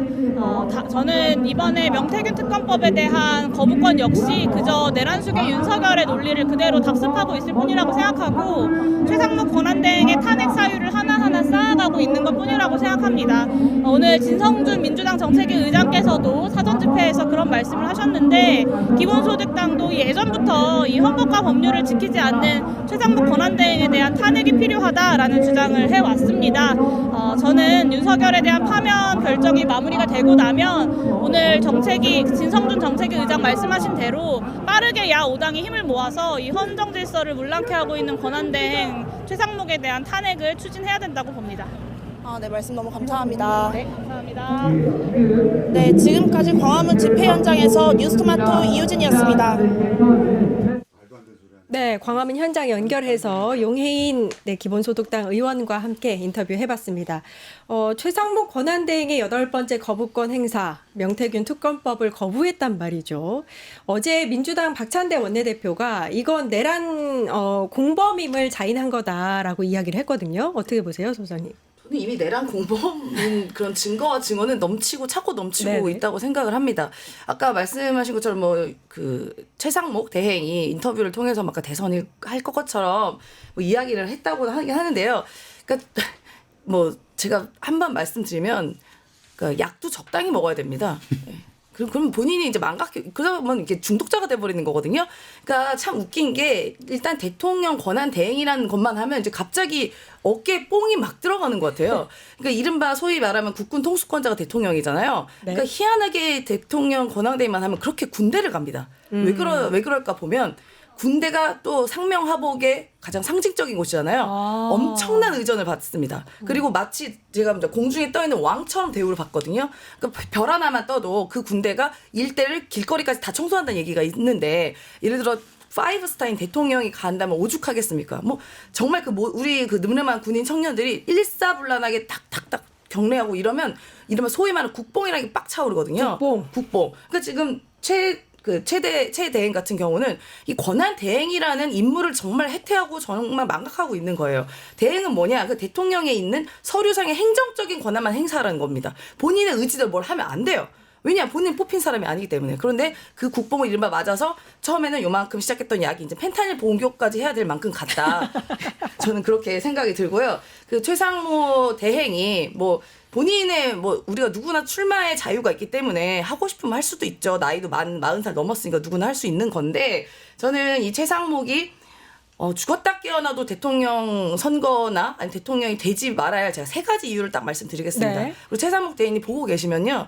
지금 잠깐 본인이 거울 못 보고 계신데 네. 제가 말씀드린 거 잘 귀담아 거울입니다, 새겨주시기를 바라고요. 첫 번째는 본인은 임명직을 단 한 번도 해본 적이 없습니다. 그러니까 점지받은 선출직을 한 번 해본 적이 없습니다. 국민의 선택을 받은 적이 없다. 단 한 번도 없죠. 그러니까 공무원 생활을 시험 잘 봐서 한번 쭉 그냥 늘공이라고 하는 늘공 했다가 청원 한번 갔다 왔다가 그다음에 또 윤석열이 점지해 줘가지고 임명직만 한 사람이에요.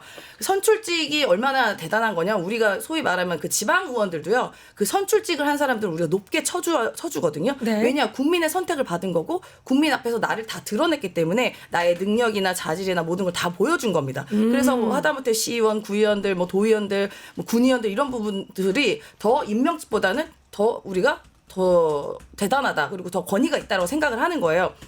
그래서 제가 말씀드린 게 임명직을 해보지 못한 대통령의 그 위험한 장면을 지금 보고 있는 거 아니겠습니까? 네. 윤석열이라는 사람 임명직만 하다가 처음으로 선출직이 된 게 대통령입니다. 그렇죠. 그 위험한 도박을 또 볼 수는 없어요. 단 한 번도 국민의 평가를 받아본 적이 없는데 운이 좋게 어떻게 처음으로 선출직 된 게 대통령이고 그래서 이 불행과 위기를 만든 게 바로 저 윤석열 내란 수계입니다. 네. 그래서 저는 개인적으로든 국민을 위해서든 선출직을 단 한 번 해본 사람은 저도 대통령 자리는 하는 게 좀 능력적으로는 맞지 않다. 네. 이렇게 생각이 들고요. 두 번째는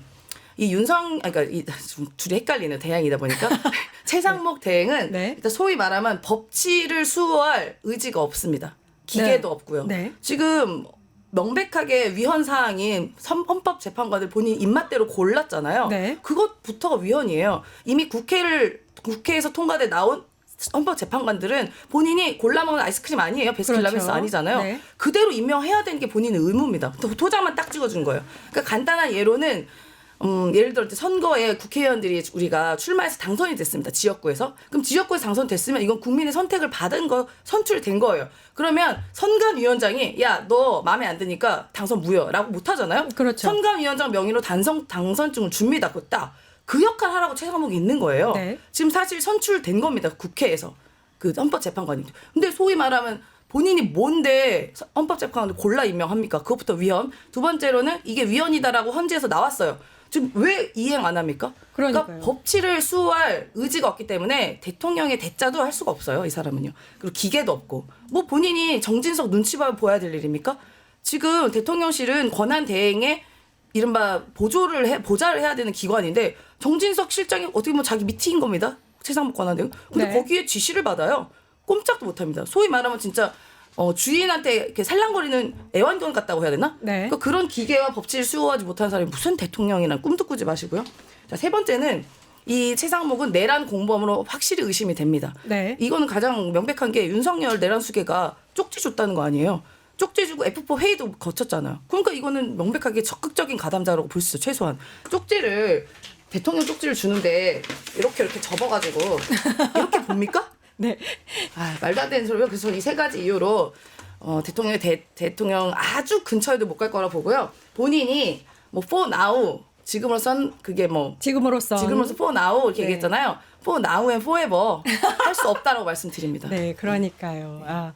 정상인 사람이 없는 것 같다는 생각이 들고 지금 같은 경우에는 사실 국민 대다수가 잠 못 이루면서 지금 거의 100일 넘게 어려운 상황을 이 위기, 대한민국의 위기를 다 지켜보고 있는데 권한 대행이라는 사람이 본인의 대선 미래를 꿈꾸고 있다는 것 자체가 좀 아이러니하다라는 생각이 듭니다.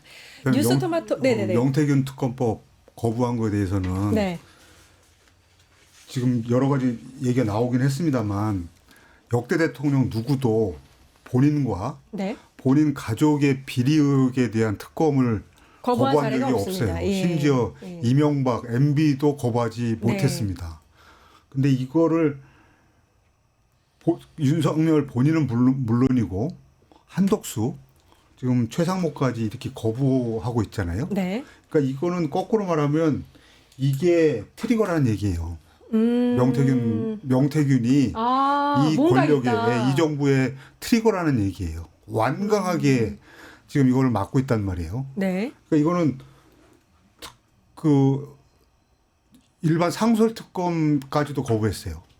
명태균 사건에 대해서. 네네네. 그러니까 이 최상목 씨에 대한 문제점, 뭐 다른 부분도 지금 저 소장님이 말씀 많이 하셨는데 덧붙여서 이 명태균 특검법 거부하고 있는 것도 굉장히 중요하게 봐야 될 대목이라고 생각합니다. 맞는 것 같습니다. 이 명태균 수사가 지금 십수개월째 이루어지고 있는데 뭐 하나 제대로 나온 게 없고 계속 명태균 발로 증거들이 이제 나오고 의혹들이 나오고 있는 상황이잖아요. 특검으로 좀 제대로 진실을 파헤쳤으면 하는 그런 바람이 있습니다. 뉴스토마토 뻗치기 특집 내란 수계 윤석열 탄핵 서울의 봄을 찾아서 1부 여기서 마치고요. 잠시 쉬었다 가겠습니다.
네, 뉴스토마토 뻗치기 특집 내란 속의 윤석열 탄핵 서울의 봄을 찾아서 계속해서 2부 진행하도록 하겠습니다.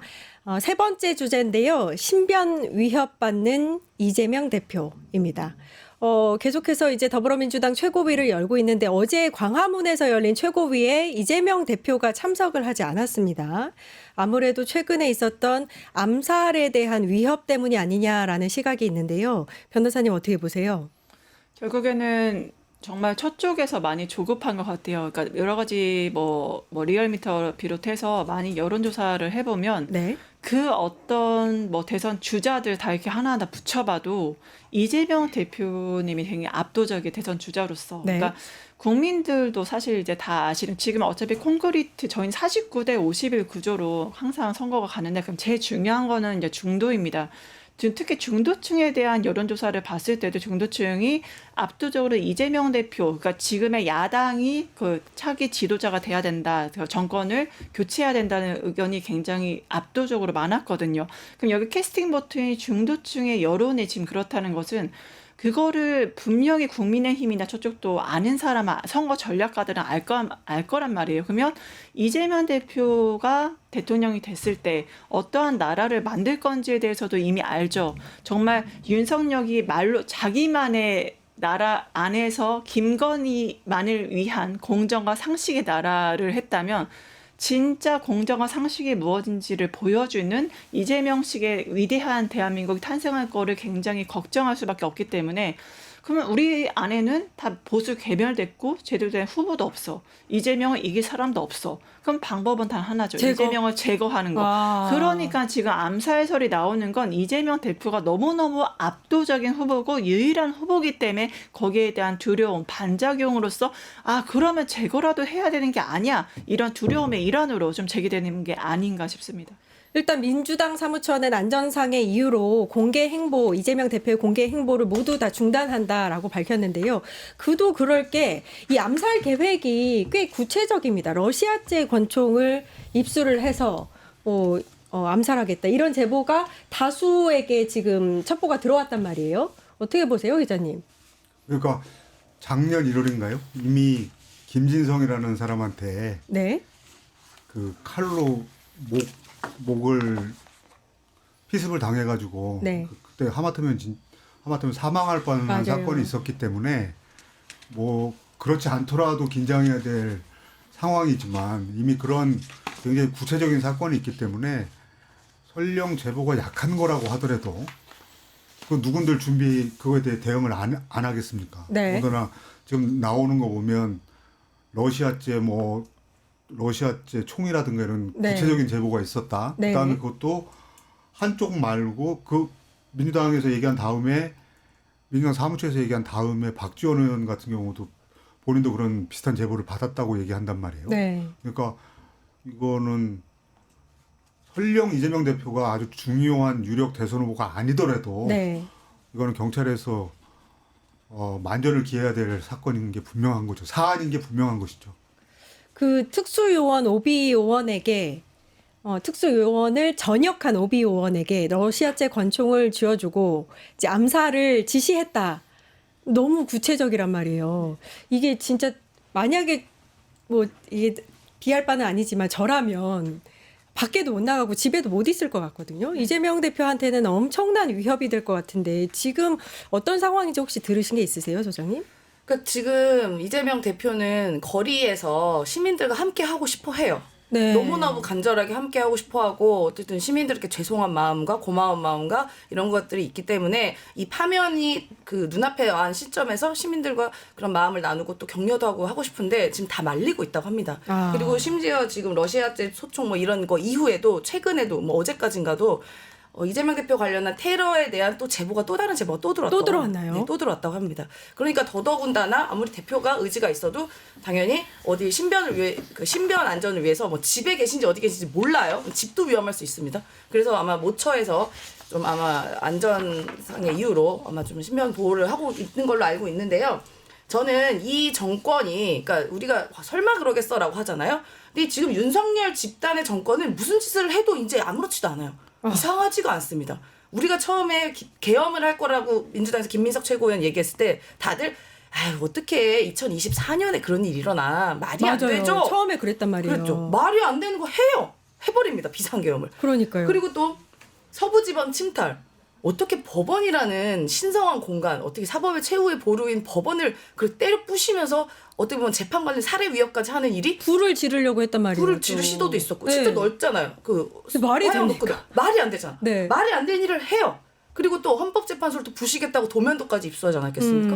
그러니까 이들은 말이 안 되는 일을 지속적으로 해왔어요. 그리고 우리가 노상원 수첩 보시면 아시겠지만 실제로 너무나도 잔인하게 정치인들을 구금하고 고문하려고 했던 시도들이 나오잖아요. 언론인들을 주먹으로 분쇄한다 이거 네. 있었다니까요. 분쇄하고 뭐 이렇게 가는 차에서 예를 들어 그냥 폭발시켜 버리고. 네. 그다음에 절단기로 북한의 손가락 소행으로 하고. 잘라버리고 손가락 절단기 사가지고 자르고 네. 케이블 타이 그다음에 뭐 복면 씌워가지고 어디 지하에 넣고 그러니까 우리가 꽃게밥 될 뻔한다는 게 정말 장난 같은 이야기가 아닙니다. 실제로 백령도에 누군가 가서 죽은지 어떻게 합니까? 바다 빠지면요.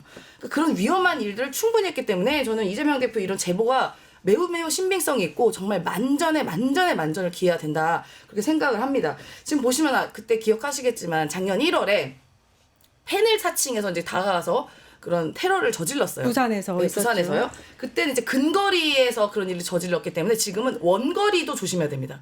총이기 총은 때문에. 원거리가 가능하잖아요. 네. 그렇기 때문에 전 대표가 좀 하면 될 때까지는 적어도 대중한테는 일단 모습을 보이지 않고 뭐 영상 메시지라든가 아니면 본인 유튜브 채널에서 안전하게 잘 있다는 것만 보여줘도 우리 시민들은 당연히 다 이해할 겁니다. 그래서 자꾸 나오려고 하지 않으셨으면 좋겠고요. 본인 나오시려고 자꾸 하신대요. 네. 그러니까 그 안전상의 이유로 그 원거리가 굉장히 중요하거든요. 그러니까 예전에 제가 청와대 근무했을 때 대통령이 행사할 때는요.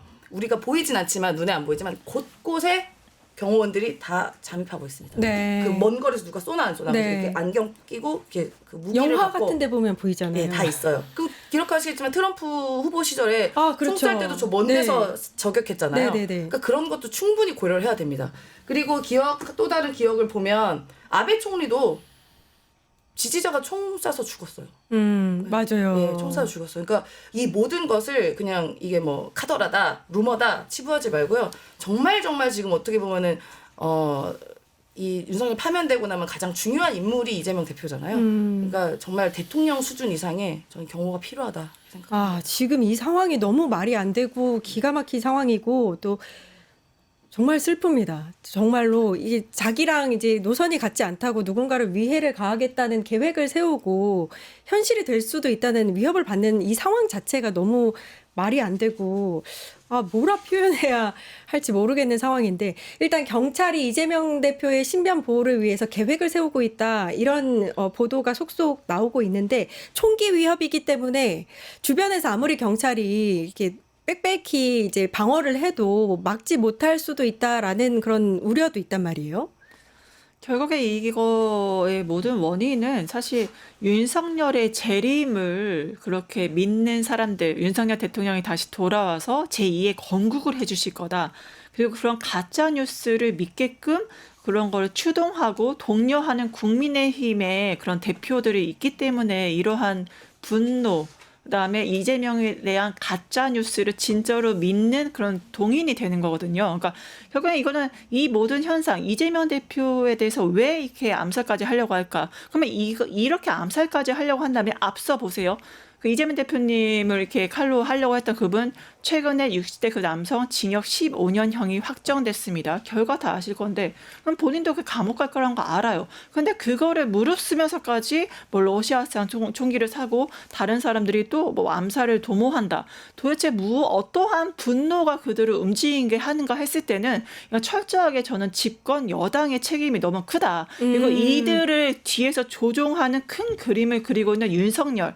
바로 헌법재판소 재판관들을 무시하고 자신이 헌법재판소의 그런 심판을 받는 대상임에도 거기에 재판관들의 말을 다 끊고 자신이 오히려 진행하려고 하고 지지자들을 결집시키려고 철저하게 재판을 이용하는 윤석열 대통령이 배후에 있기 때문에 이 모든 게 가능한 거고 결국엔 이재명의 암살 세력은 국민의힘 윤석열로 그거를 우리가 정확하게 규정할 수 있고 그들을 따르는 지지자들을 마리오네트 인형처럼 조종당하는 그런 안타까운 현상을 지금 보고 있는 겁니다. 아니 이 변호사님의 지적이 또 너무 넘어선 것이다 이런 생각을 할 수밖에 넘어서지 않은 것이다라고 생각할 수밖에 없는 이유가 그 전 신학대 교수가 SNS에 이재명 대표를 향해서 망언을 쏟아냈었잖아요. 그러니까 지금 국민의힘 얘기를 하셨잖아요. 그러니까 아무리 지금 상황이 이렇더라도 지금 국민의힘에서는 형식적으로라도 권성동 원내대표나 권영세 비상대책위원장이나 이런 얘기는 한마디 해줘야 됩니다. 이렇게 하면 안 된다고 형식적으로라도 얘기를 해줘야 됩니다. 지금 이런 제보가 그 암살 제보가 러시아 소총 어쩌고저쩌고 해서 암살 제보가 들어온 거 가지고까지는 뭐 말하기가 그럴 수도 있는데 지금 말씀하신 대로 장신대의 그 퇴직한 교수가 네네. 이재명에 대한 암살이 성공하기를 바란다 이런 얘기까지 나오고 이러면 네. 그 얘기를 한마디 해줘야 됩니다. 장신대는 우리나라 개신교에서는 꽤 영향력이 있는 학교거든요. 네. 근데 물론 그 사람은 그 소아묵이라는 사람은 수업할 때부터 좀 깊이 학생들한테 깊이 당하고 뭐 이런 게 있었던 인물이라고는 하던데 네. 아무튼 그 권성동 원내대표나 권영세 위원장이 이런 얘기는 해줘야 됩니다. 형식적으로라도 한마디라도 얹어줘야 됩니다. 더군다나 이 사람들 두 사람 다 검사 출신 아닙니까? 그러면 그렇게까지 가면 안 된다라고 얘기를 해줘야 되는데, 그러니까 어느 정도 금도도 이제 완전히 사라져가지고 이게 너무 극단화되는데 본인들도 이제 상황이 극단화되니까 거기에 말려가는 것도 있고 그러면서 더 극단적인 상황을 더 부추기는 상황으로 가고 있는데. 적어도 장신대에서 물론 퇴직한 사람이지만 그 명망성을 가진 학교고 그런 정도 사람이 얘기하면 약간 톤다운 시키고 김을 좀 빼주기 위해서 국민의힘에서 형식적으로라도 말해야 됩니다. 그러면 이런 걸로 오면 우리가 이제 예전에 정치했던 국민의힘 한나라당 사람들 정치인들 많이 욕을 해도 그래도 약간의 체면 같은 건 있었던 것 같아요. 네네네. 적어도 그런 걸 하지 말라고 얘기를 합니다. 근데 지금 평생 검사한 사람들이 그런 얘기 한마디도 안 한다라는 거는 정말 실망스러운 일이에요. 이거는. 근데 실망할 것도 없는 게, 그러니까 권력은 아버지랑 자식 간에도 안 나눠갔잖아요. 그러니까 보시면 윤석열 대통령 체포영장 막 이렇게 씨름하고 할 때 그때 나경원을 비롯한 몇몇 의원들이 거기 집에 가서 막 관저에 가서 서성거리다가 정작 초대해서 밥 먹자고 하니까 들어가진 않고 거기 구구 세력들 악수 하나하나 하고 왔죠. 그리고 지금 권성동 그리고 최상목도 뭐 지금 구구 세력 준동하는데 뭐 아무것도 안 하고 있고 권성동 권영세 아무것도 안 하는 이유 저는 간단하다고 봅니다. 본인들은 본인 지역구에서 이 사람들이 목소리가 센 거예요. 그러니까 본인은 국회의원 배지만 유지하면 되는 거예요. 그러니까 대통령 본인이 보기에도 대선에서 국민의힘이 이길 가능성이 굉장히 보수 괴멸됐다고 보고 가능성 네. 윤석열 이미 죽었고 국민의힘 상황 선거 받았고 우리가 대선에 이길 가능성 없다. 그럼 나라도 살아남자. 내 지역구에서 뭐 목소리 센 사람들 의견 반영하자. 그 사람들 시원시원해 듣고 싶은 말 해줘서 내가 배지라도 달자. 이러한 정말 말도 집권 여당의 대표라는 사람들이 그러한 짓거리를 하고 있으니까 지금 구구 세력들이 이렇게 날뛰고 암살 계획들이 난무하는 겁니다. 당신들 책임입니다. 정말 책임지셔야 됩니다. 지금 이제 저희가 그 자료 화면으로 몇 컷을 보여드렸는데 한두 번이 아닙니다. 뭐 사형을 시켜야 된다. 암살 계획 성공을 빈다.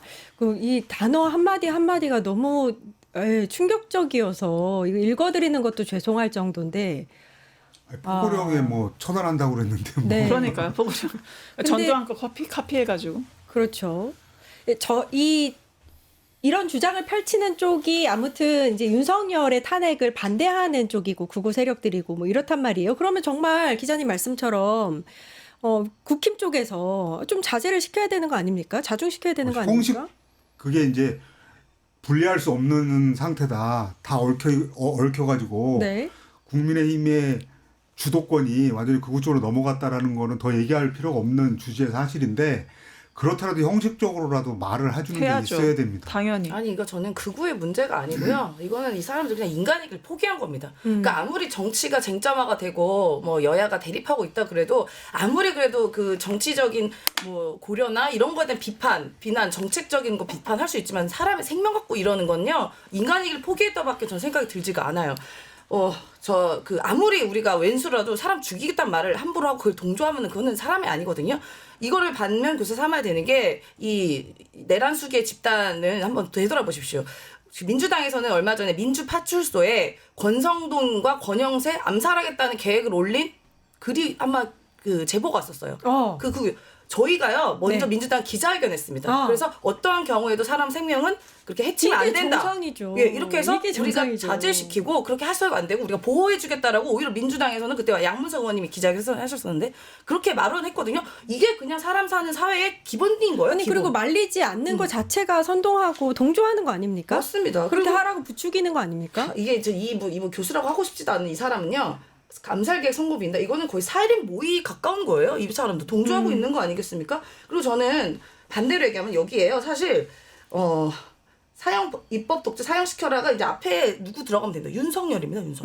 윤석열 들어가면 딱 맞아요. 그 윤석열은 지금 내란 수계이기 때문에 사형 아닌 무기징역밖에 없어요. 그 본인이 숭상하는 윤석열이야말로 지금 사형에 임박해 있습니다. 사형 선고받는 게. 네. 그리고 뭐 내란 성동 법치 파괴 국기문란 이거 본인이 한 거잖아 윤석열이. 네. 그거 좀 자기 고백하는 거예요? 이게 이재명만 빼면 다 이재명은 이게 말도 안 되지만 그런 적도 없지만 당신들이 계엄 일으키고 내란 선동하고 내란 일으킨 게 당신들이 숭상하는 윤석열이에요. 윤석열. 뭐 알고나 이야기 하시는지 정말 이 장신대에 다니시는 학생분들은 정말 너무 부끄러울 것 같습니다. 그래서 제가 하나의 그 희대의 명언이 있지 않겠습니까? 네. 보수 논객께서 이런 얘기를 하신 적이 있어요. 윤석열의 가장 큰 문제는 그를 지지하는 자들이 정신병자다. 네, 그런 얘기 한 적이 있습니다. 이 말 보면 딱 느낌이 오네요. 이런 사람들 보면요. 너무 슬프네요. 변호사님 뭐 하실 말씀 또 있으신 것 같은데. 네, 하여튼 이러한 전국을 다 야기한 건 정말 윤석열이 다시 돌아올 거라 믿는 그런 망상을 하게 한 건 온전히 윤석열과 국민의 힘이고 저는 진짜 국민들이 무조건 심판할 거고 국민들이 믿어주셨으면 좋겠습니다. 할 말은 많지만 여기까지 하겠습니다. 아무튼 우리가 상상하는 그런 나쁜 일들 절대 일어나서는 안 되는 일들이 벌어지지 않기만을 바라고요. 네 번째 주제로 넘어가도록 하겠습니다. 김건희 국정농단입니다. 윤석열 대통령의 부인이죠. 김건희가 공천 개입을 했다. 근데 여론조사에 대해 개입을 했다 또. 이런 정책까지도 손을 댔다. 거의 대통령이나 다름없는 그런 상황인데 일각에서 윤석열 대통령과 김건희 씨의 관계를 맥베스 부인에 비유한 게 있단 말이에요. 맥베스뿐만 얘기했어요. 월스트리트저널에서는 그쵸. 마리 앙투아네트라고 그렇죠. 아킬레스건이다. 이미 외신에서 너무 정확하게 진단을 하고 있어요. 그러니까 아사히에서 윤석열이 계엄 선포를 하자마자 윤석열 정권을 딱 세 가지로 규정했습니다. 애주가, 친일, 문제 많은 측근. 바로 대통령을 세 가지로 딱 규정을 해놨는데 바로 이 문제 많은 최측근이 김건희겠죠. 최측근이라기보다는 사실 상사라고 봐야 될 텐데.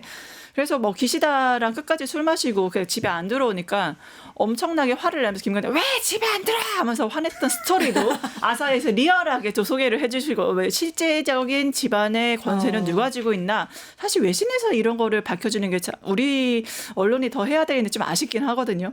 그것뿐만이 아닙니다. 외신에서 왜 계엄을 한 거지? 라고 궁금했던 모양이에요. 분석을 해보니까 이거는 두 가지가 결합된 거다라고 얘기합니다. 바로 김건희 여사의 야망과 김건희의 윤석열에 대한 통제 이 두 개가 결합이 돼서 계엄이 선포된 거다. 이게 월스트리트저널의 분석이거든요. 김건희의 계략이다. 김건희의 야망이다. 플러스 윤석열에 대한 김건희의 통제. 야망과 통제가 결합돼서 바로 이제 그 계엄이 선포된 이 결과까지 온 거다라고 이제 월스트리트저널에서 그게 분석을 해요. 왜냐하면 이걸 이렇게 하면서 야망과 통제에 대해 얘기하면서 박근혜 최순실을 또 언급합니다. 이 외신에서는 그러면서 박근혜 때 실질적인 그런 정신 지배라던가 많은 권력을 휘둘렀던 게 최순실이었던 만큼 윤석열 정권에서도 바로 최순실의 역할을 김건희가 했다라고 월스트리트저널에서 그렇게 얘기를 하거든. 정말 저는 정확한 분석이라고 보고 윤석열의 아킬레스건, 윤석열의 바로 마리 앙투아네트가 바로 김건희였다는 거 그런 모든 소개, 그런 집약적인 소개 아래서 우리가 알 수 있는 건 단순히 맥베스뿐만이 아니라 진짜 정신적인 지배자, 실질적인 통치자, 우리가 뽑지 않았지만 실질적 권력을 휘둘렀던 건 윤석열이 아니라 그러니까 V1이 윤석열, V0가 김건희 이거를 확실하게 우리가 확인할 수 있는 계기가 되는 거죠. 아니 뭐가 문제가 나오기만 하면 다 김건희랑 연결이 된단 말이에요. 이게 말이 됩니까? 소장님 어떻게 해야 돼요, 김건희? 아니 근데 아까 뭐 마리앙 때한테 얘기하셨는데 지하에 있는 마리앙 또한 통곡할 일입니다. 어떻게 김건희랑 비교를? 그런가요? 더하면 더하죠. 그런가요? 그러니까 뭐 맥베스, 그 레이디 맥베스에 대한 얘기가 있었지만, 그러니까 뭐 비슷은 하지만 저는 김건희와 비할 게 아니라고 봅니다. 그러니까 뭐 레이디 맥베스 같은 경우는 특징이나 성격을 보면은 일단은 야망, 권력욕 이거 김건희도 있죠. 그다음에 냉철함과 잔혹함, 그 막 살인을 계획하고. 그다음에 맥베스가 흔들리니까 막 실행하라고 막 하잖아요. 네. 그러니까 굉장히 잔혹해요.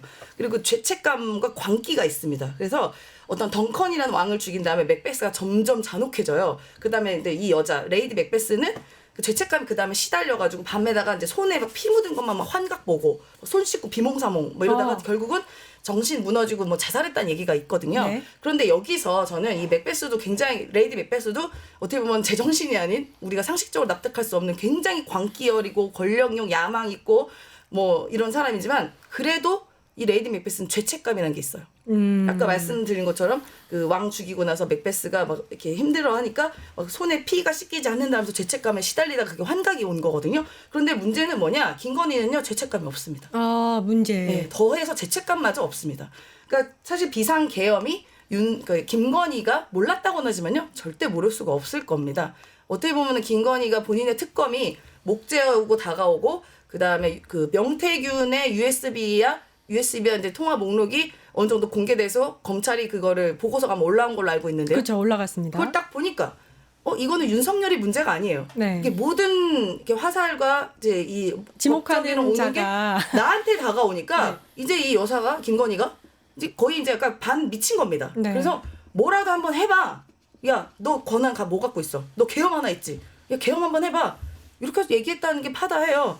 그러니까 김건희에게 윤석열은 그냥 많은 게임 아이템 갖고 있는 캐릭터에 불과합니다. 그러니까 게임 아이템이라고 하면 그러니까 대통령이 갖고 있는 권한들 있잖아요. 그게 저는 게임 아이템으로 생각했을 거예요. 김건희는. 그러니까 그 게임 아이템을 내가 적절히 쓸 수 있는 도구에 불과한 겁니다. 윤석열은. 그래서 그때그때 쓴 거예요. 주가 조작해서 걸렸으니까 검찰로서의 게임 아이템. 너 검찰이잖아. 무마시켜. 무마시켜요. 엄마가 사기치다 걸렸어요. 또 다른 게임 아이템 있네? 또 검찰시켜. 무마시키고. 이제 대통령까지 됐습니다. 아이템이 더 늘어났어요. 쓸 수 있는 거 더 써요. 도로도 혀라. 뭐 그다음에 공천도 개입해라. 뭐 여기 이권도 있다. 뭐 명품백도 받아라. 어디 순방 가가지고 무슨 명품 쇼핑해라. 아이템이 무궁무진해졌습니다. 더. 그러니까 이제 다 쓰다 보니까 이제 다 하나씩 걸린 거예요. 네. 그럼 남아있는 거 뭐야? 나 이러다 특검 받아서 감옥 가게 생겼는데 아. 야야야 윤석열 캐릭터 너 또 남은 게 뭐 있지? 계엄이 있었네? 네. 야 계엄 아이템 한번 써야지. 저는 그 정도 수준의 사람이라고 봐요. 그러니까 김건희는 윤석열을 그 정도로 활용한 거다. 그리고 여전히 지금 윤석열이 파면 직전에 왔는데도 전혀 개의치 않고 여기저기 전화 돌리고 여기저기 구타하러 다니고 있습니다. 제가 제보를 얼마 전에 받은 게 있는데요. 굿도 계속 하고 있습니다. 굿을 하러 다닌다. 네, 굿하고 그 있습니다. 궁금한데요. 네. 굿을 또 어떤 이렇게 내용으로? 비는 시간이 있는데 제가 다는 뭐 저도 좀 취재를 저도 해야 들은 돼서. 게 있어요. 한 2, 3일 정도 사라진 기간이 사라진, 있다. 네. 그 기간도 있고 지금 예정된 굿도 있습니다. 예정된 굿이 있나요? 네, 예정된 왜 이렇게 굿도 굿을 있다고 좋아하는 합니다. 거예요? 네. 그 돈은 누가 내는 거예요? 제가 그게 궁금해요. 아. 굿이 굉장히 비싸다고 하더라고요.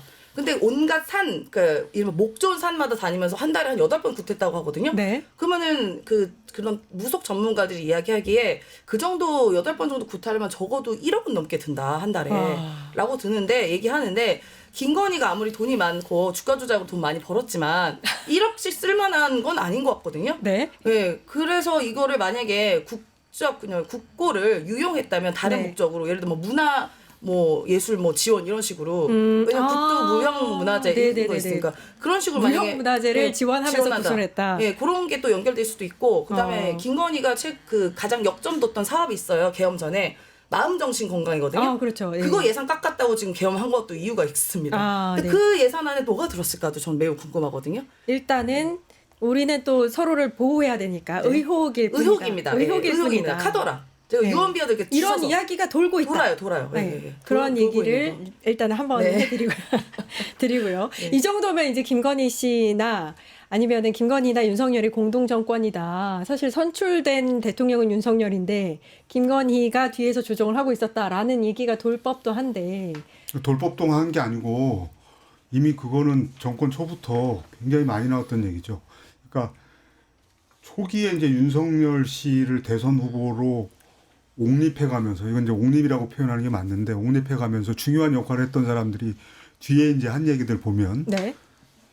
제가 들은 얘기는 그런 거예요. 그러니까 윤석열 대통령이 검사 시절에도 대장 노릇, 기본적으로 이제 골목대장 품성이 있기 때문에 이 월급 이상으로 술자리 이런 거를 많이 했는데, 그런 비용이라든가 그다음에 이런저런 중요한 승진이라든가 어떤 정치적 판단에서 그 김건희 씨의 의견이 아주 결정적으로 작용을 했고, 윤석열 씨 입장에서 보면 돈도 김건희 씨 부인 돈을 많이 썼고, 그다음에 이런저런 판단에서 김건희 씨 판단이 맞았고, 네. 그래서 그 결과로 대통령이 됐다라고 생각하기 때문에 그 김건희 씨에 대한 의존 이런 게 굉장히 높았다.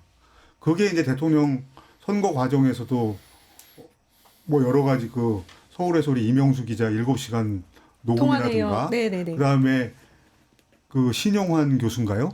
네. 네네. 굉장히 중요한 역할을, 맞죠, 신영환 교수.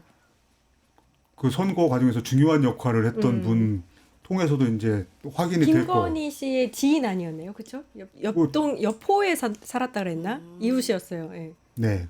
그러니까 그래서 김건희 씨에 대한 얘기는 지금은 뭐 윤석열 정권이 윤석열 김건희 공동 정권이었다. 그래서 뭐 김건희 정권이다. 이거를 박지원 대표가 제일 먼저 얘기했는지, 하여튼 그거를 이제 부인할 수 있겠습니까? 네. 너무 많은 증언과 사례들이 나오기 때문에. 그다음에 그 지난주에 이런 기사가 났는데, 네. 김용현이 한 얘기입니다. 이게 네.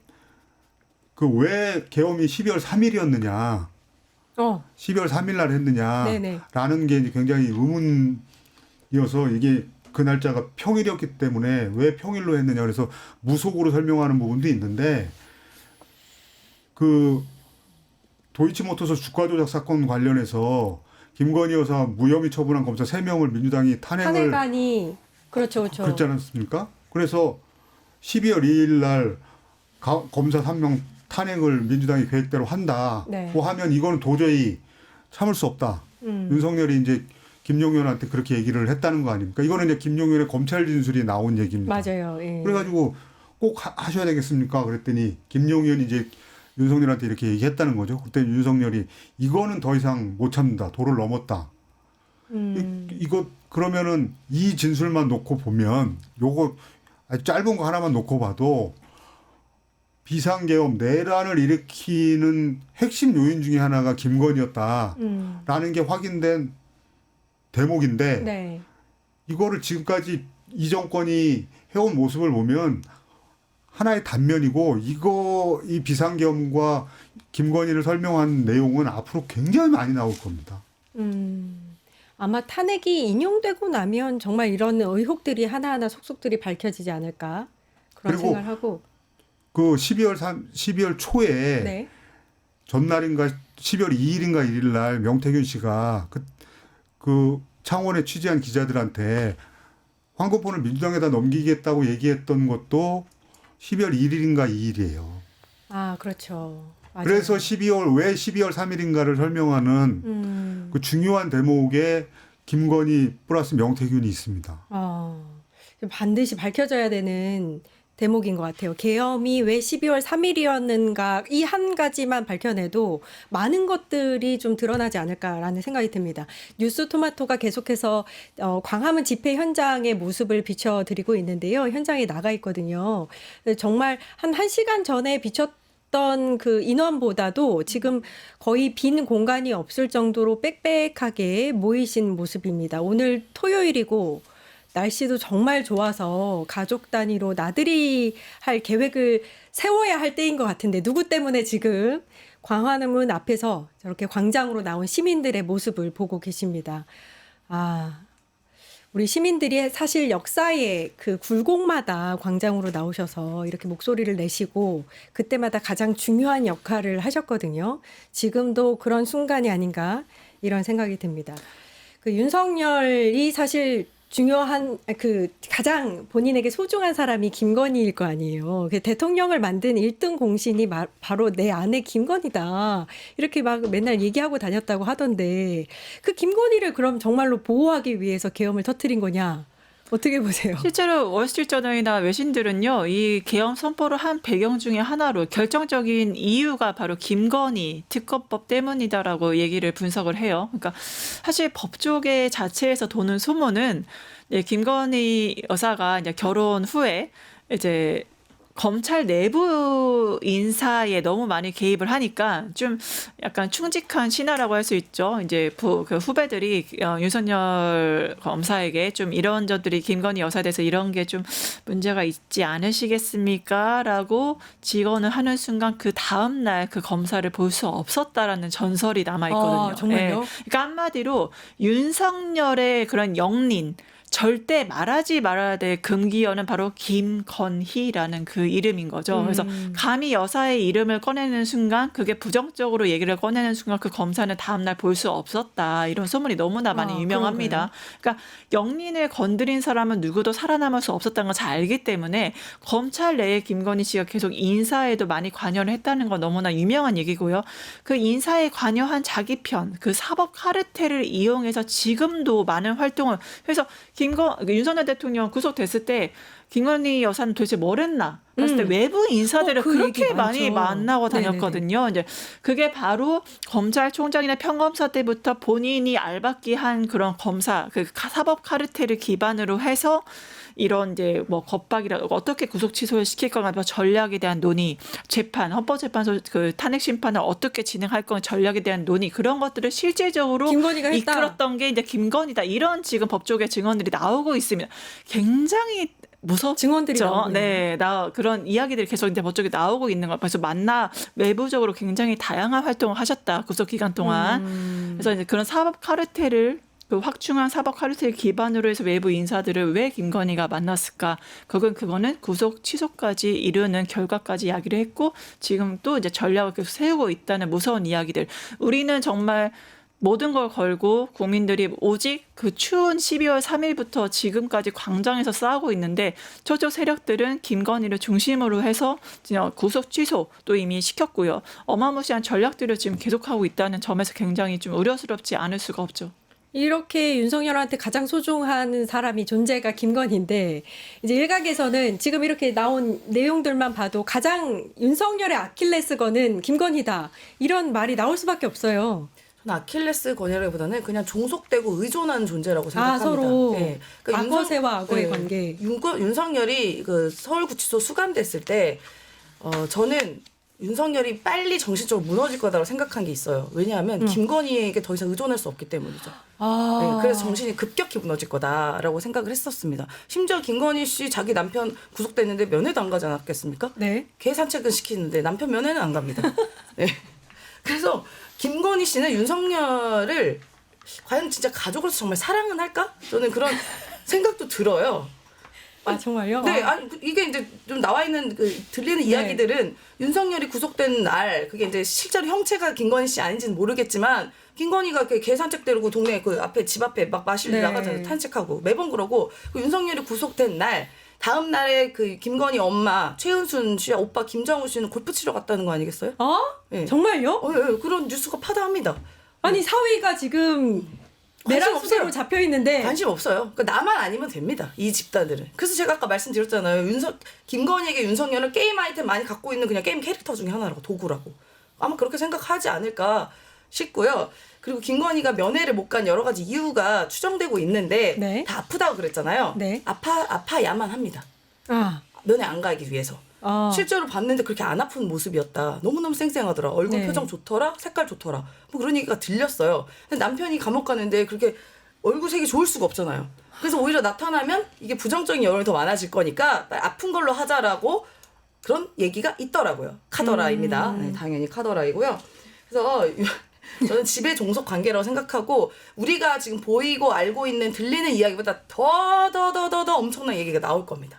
윤석열 파면되고 나면요. 윤석열의 아킬레스건은 김건희다. 어떻게 생각하세요?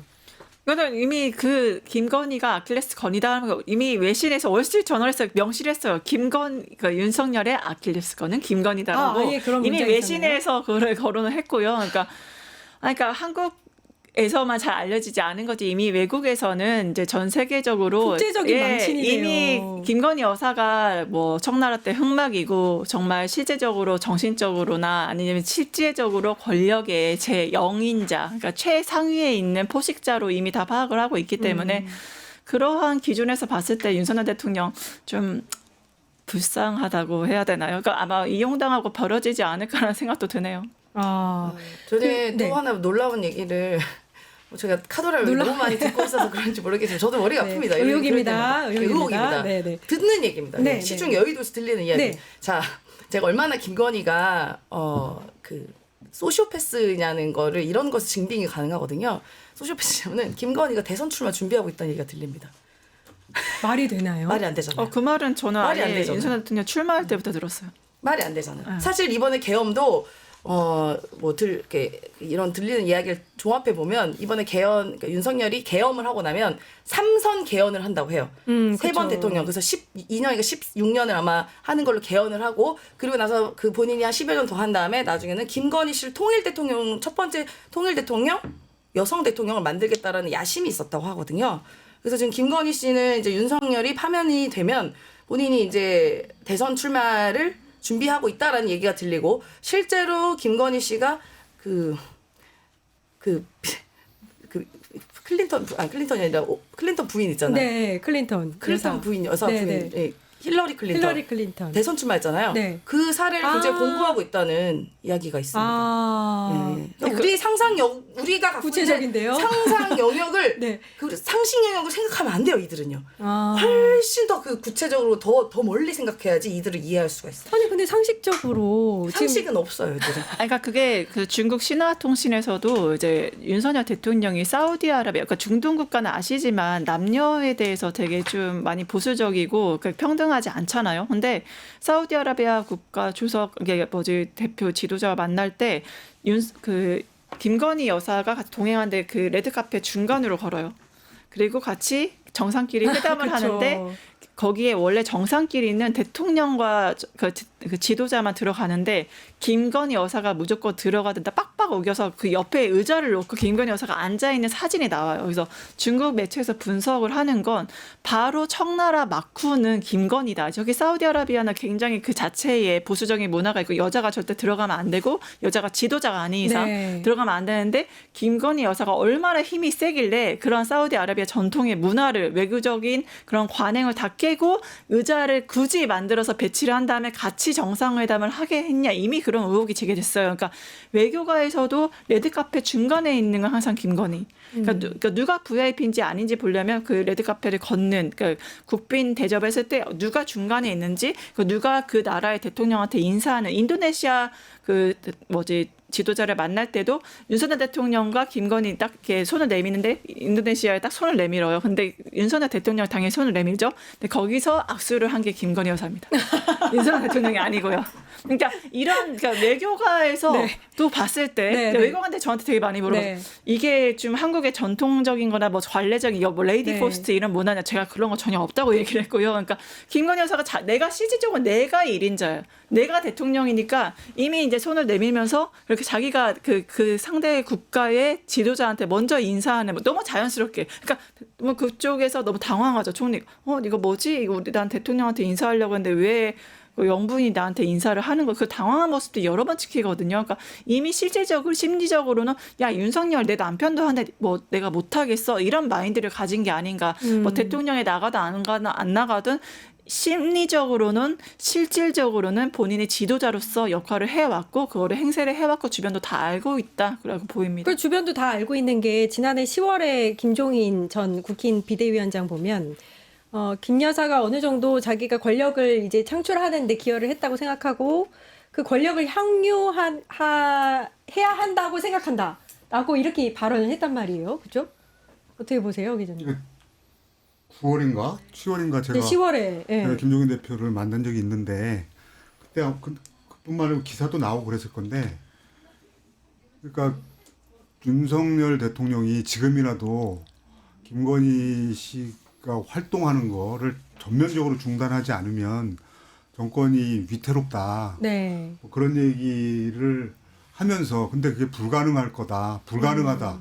이렇게 얘기를 했었어요. 아. 그게 이제 이게 언론에도 딴 데도 또 기사가 나왔던 것 같기도 한데 불가능하다라고 그랬어요. 그러니까 뭐 윤건희 정권이었다. 윤건이. 네, 윤건희 정권이었다. 뭐 이런 얘기는 이제는 더 얘기할 필요는 없을 것 같아요. 이거는 팩트라고 보면 될 것 같고. 근데 이제 지금 상황에서 확실한 건 윤석열이 파면되면 김건희도 끝입니다. 보호할 수가 없어요. 그러니까 지금 더군다나 구체적인 사건들로 도이치모터스 주가 조작 사건 같은 게 딱 걸려 있고 그 다음에 도이치모터스 주가 조작 사건보다 더 확실한 삼부 토건 주가 조작 사건이 이거는 내용적으로 보면 더 확실해요. 그렇죠. 네. 그래서 이런 것들을 윤석열이 이제 파면되면은 뭐 김건희가 아무리 뭐 구술을 하든지 뭐 뭘 하든지 간에 이거는 이제 그 피해 나갈 수 없는 문제다. 이렇게 그렇지 않겠습니까? 그렇겠죠. 꼭 그렇게 되기를 바랍니다. 정말. 그렇죠?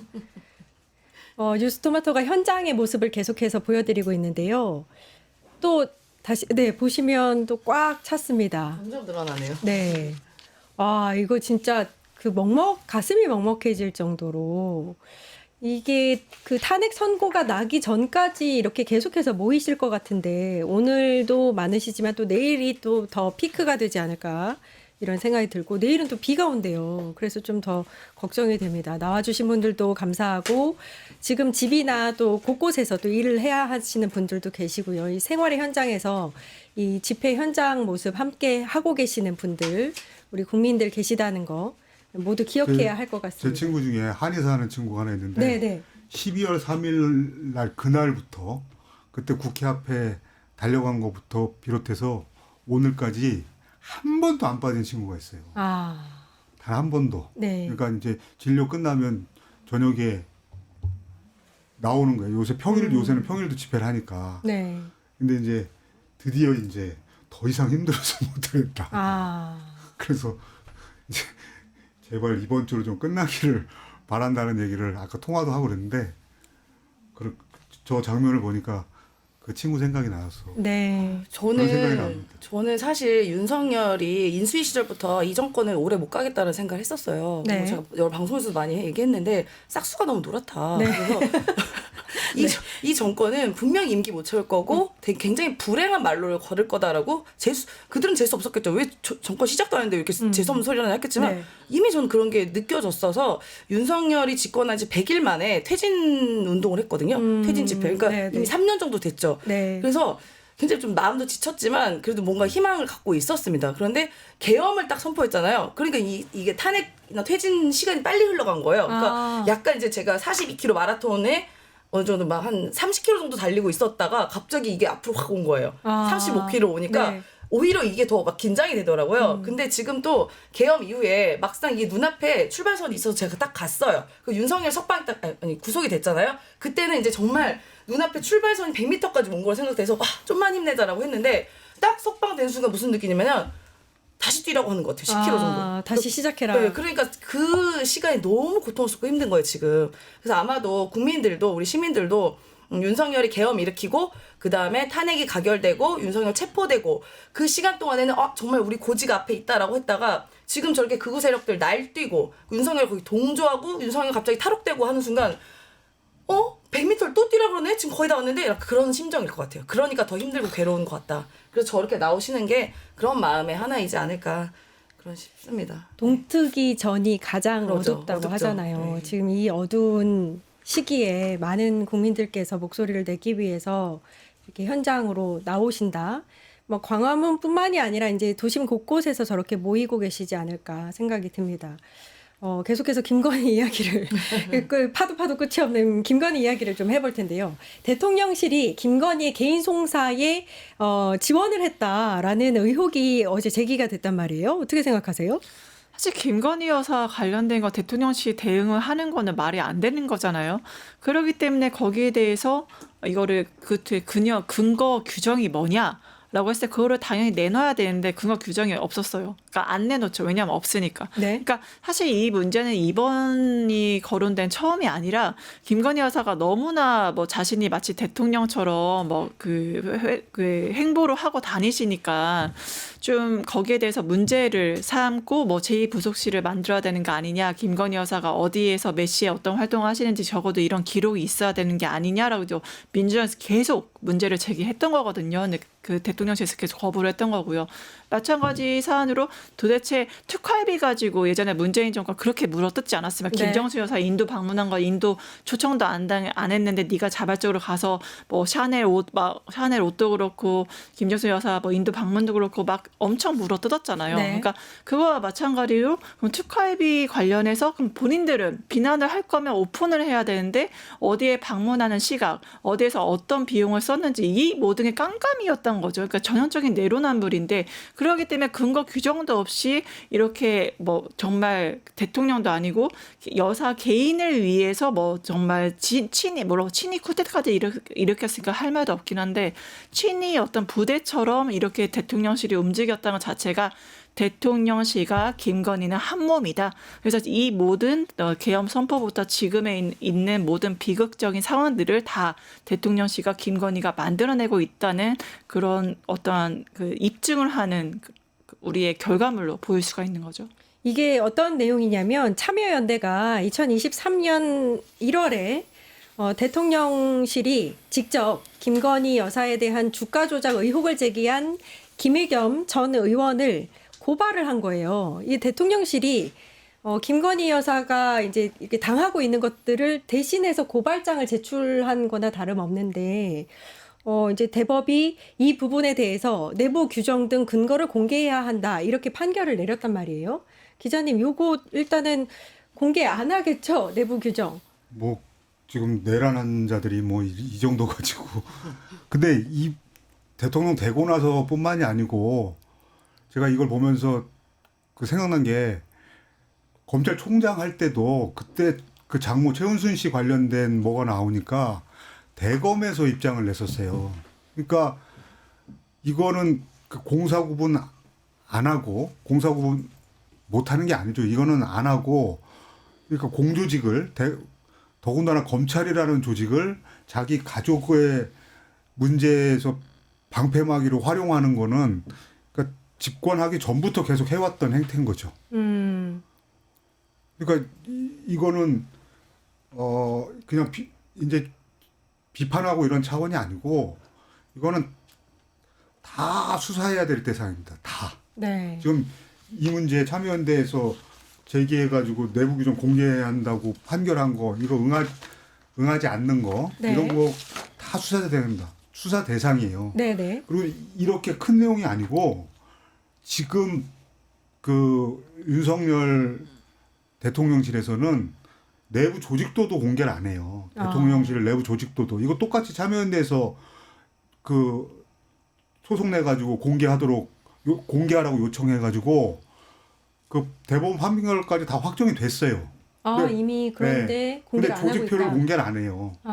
근데 노무현 대통령 시절 청와대까지는 조직표하고 그러니까 있었습니다. 무슨 비서관실하면 행정관들 그 이름하고 그다음에 유선 번호가 다 적혀진 게 네. 출입 기자들한테 배포가 됐어요. 근데 중간에 뭐 이게 문재인 정부 거치면서 조금씩 변화를 한 걸로 아는데 아니, 문재인 정부 때도 다 공개됐었어요. 근데 이 정부에서는 아예 조직표 자체를 그러니까 어느 비서관실에 누가 있는지 이거를 공개를 안 합니다. 왜 그럴까요? 공개를 왜 공개 안 할까요? 저는 못하는 거라고 봐요. 안 하는 게 아니라. 아니 본인들도 그러니까 왜냐하면 거기에 윤석열 대통령이 임명한 사람도 그쪽 라인이 있겠지만 김건희 여사가 그거로 통해서 하는 거예요. 김건희 여사를 통해서 로비를 해서 들어온 사람들이 너무 많은데 그 사람들이 누군지 인원 파악도 제대로 안 되니까 조직들을 만들고 싶어도 만들 수가 없다. 제가 그런 얘기를 들었거든요. 그러니까 김건희가 얼마나 뭐 검찰의 인사뿐만이 아니라 여기 대통령실 인사에 정권을 휘둘렀는지 보여주는 전적인 사례라고 할 수 있는 거죠. 네. 소장님 마지막 한 네, 말씀. 아니 문재인 정부 때도 그 비서관실에 각 행정관, 행정요원까지 다 그 내부 번호까지 해서 다 공개됐어요. 기자들 춘추관 가면 다 있습니다. 그거는 뭐 그래서 기자들 취재할 때 다 전화를 했었고요. 아니 뭐 우리가 다 봤잖아요. 김건희 씨가 인사에 개입한 것, 그 최재형 목사 최재형 목사 그렇죠, 디오때 그렇죠. 영상에서도 그때 갔던 이유가 금융위원 누구라고 받아 적어가지고 임명했다고 하고, 그리고 또 정권 초에 이른바 안정권 씨라고 하나, 안정권 극우 유튜버의 누나인가가 거기 행정요원으로 근무했다는 거 아니에요? 나중에 문제가 되니까 날아갔고요. 그리고 얼마 전에 나왔던 거에는 대통령실 안에 사주 보는 사람도 있고 명리학 보는 사람도 있고 뭐 각 이렇게 그 이른바 소위 말하면 점쟁이들이라고 하나, 그런 분들 쫙 행정관에 포진돼 있었잖아요. 각 종류별로. 그러니까 이제 다 김건희가 한 거겠죠. 그게 공식적으로 사실 대통령실 들어가려면 검증 받아야 되거든요. 세 차례 검증 받아야 되는데 뭐 저는 이 정권에서 과연 검증은 있었나도 김건희만 알면 들어갈 수 있어요. 예, 그래서 지금 대통령실에서도 초기에 대통령실에 들어갔던 모 비서관이 있는데 제가 개인적으로 아는 분이거든요. 아. 이분이 얼마 안 있다가 잘렸어요. 네. 근데 나중에 이제 제가 물어봤죠. 왜 잘렸냐 하니까 김건희 지시사항 제대로 안 따르고 윤석열 말 들어서 잘렸다고 합니다. 아니 저기 점도 봤다면서요? 네, 점도 보고 그 있었어 행정관 있잖아, 얼마 전에 나왔잖아요. 네네. 그분 옛날에 무속 상담 무슨 뭐, 그쵸. 뭐 미래를 봐드립니다, 뭐 이런 네. 뭐 명함도 나왔잖아요. 네네네. 그러니까 그런 사람들이 다 포진해 있는 거고 그런 사람들이 위세를 하고 있는 거예요. 그러니까 예를 들어 보통의 기존의 청와대 같은 경우는 뭐 정당에서 일하신 당직자분들이나 의원 보좌진 했던 분들이나 아니면 뭐 전문가들이나 이런 분들이 들어가서 이제 국정 운영 함께 하는 건데, 여기는 죄다 코바나 콘텐츠 관련된 사람, 김건희 관련된 사람, 뭐 김건희 무슨 점쟁이, 김건희 명리학 담당 이런 사람 포진해 있으니 기자들이 이거 딱 명단 보고 취재하면은 얼마나 그 실타래가 많이 나오겠어요. 그러니까 그래서 명단을 공개 안 했다. 못하는 거죠. 그렇게 되고 뭐 지금 사실 대통령실 내부 얘기 들어보면 지금 다 정상적이라 말하면 좀 죄송하지만 기본적인 상식을 갖고 있는 정치권의 인사들은 지금 거기에 한 명도 없습니다. 죄다 이런 사람만 남아 있어요. 네. 그래서 그러니까 정부 부처, 중앙정부 부처 어디를 홈페이지 들어가서 조직도 하면 다 나옵니다. 다 나오잖아요. 그쵸. 그래서 그거 찾아가지고 전화 걸기도 하고 그러지 않습니까? 공무원의 임무입니다. 네. 그러니까 그걸 공개하는 거는 당연한 의무예요.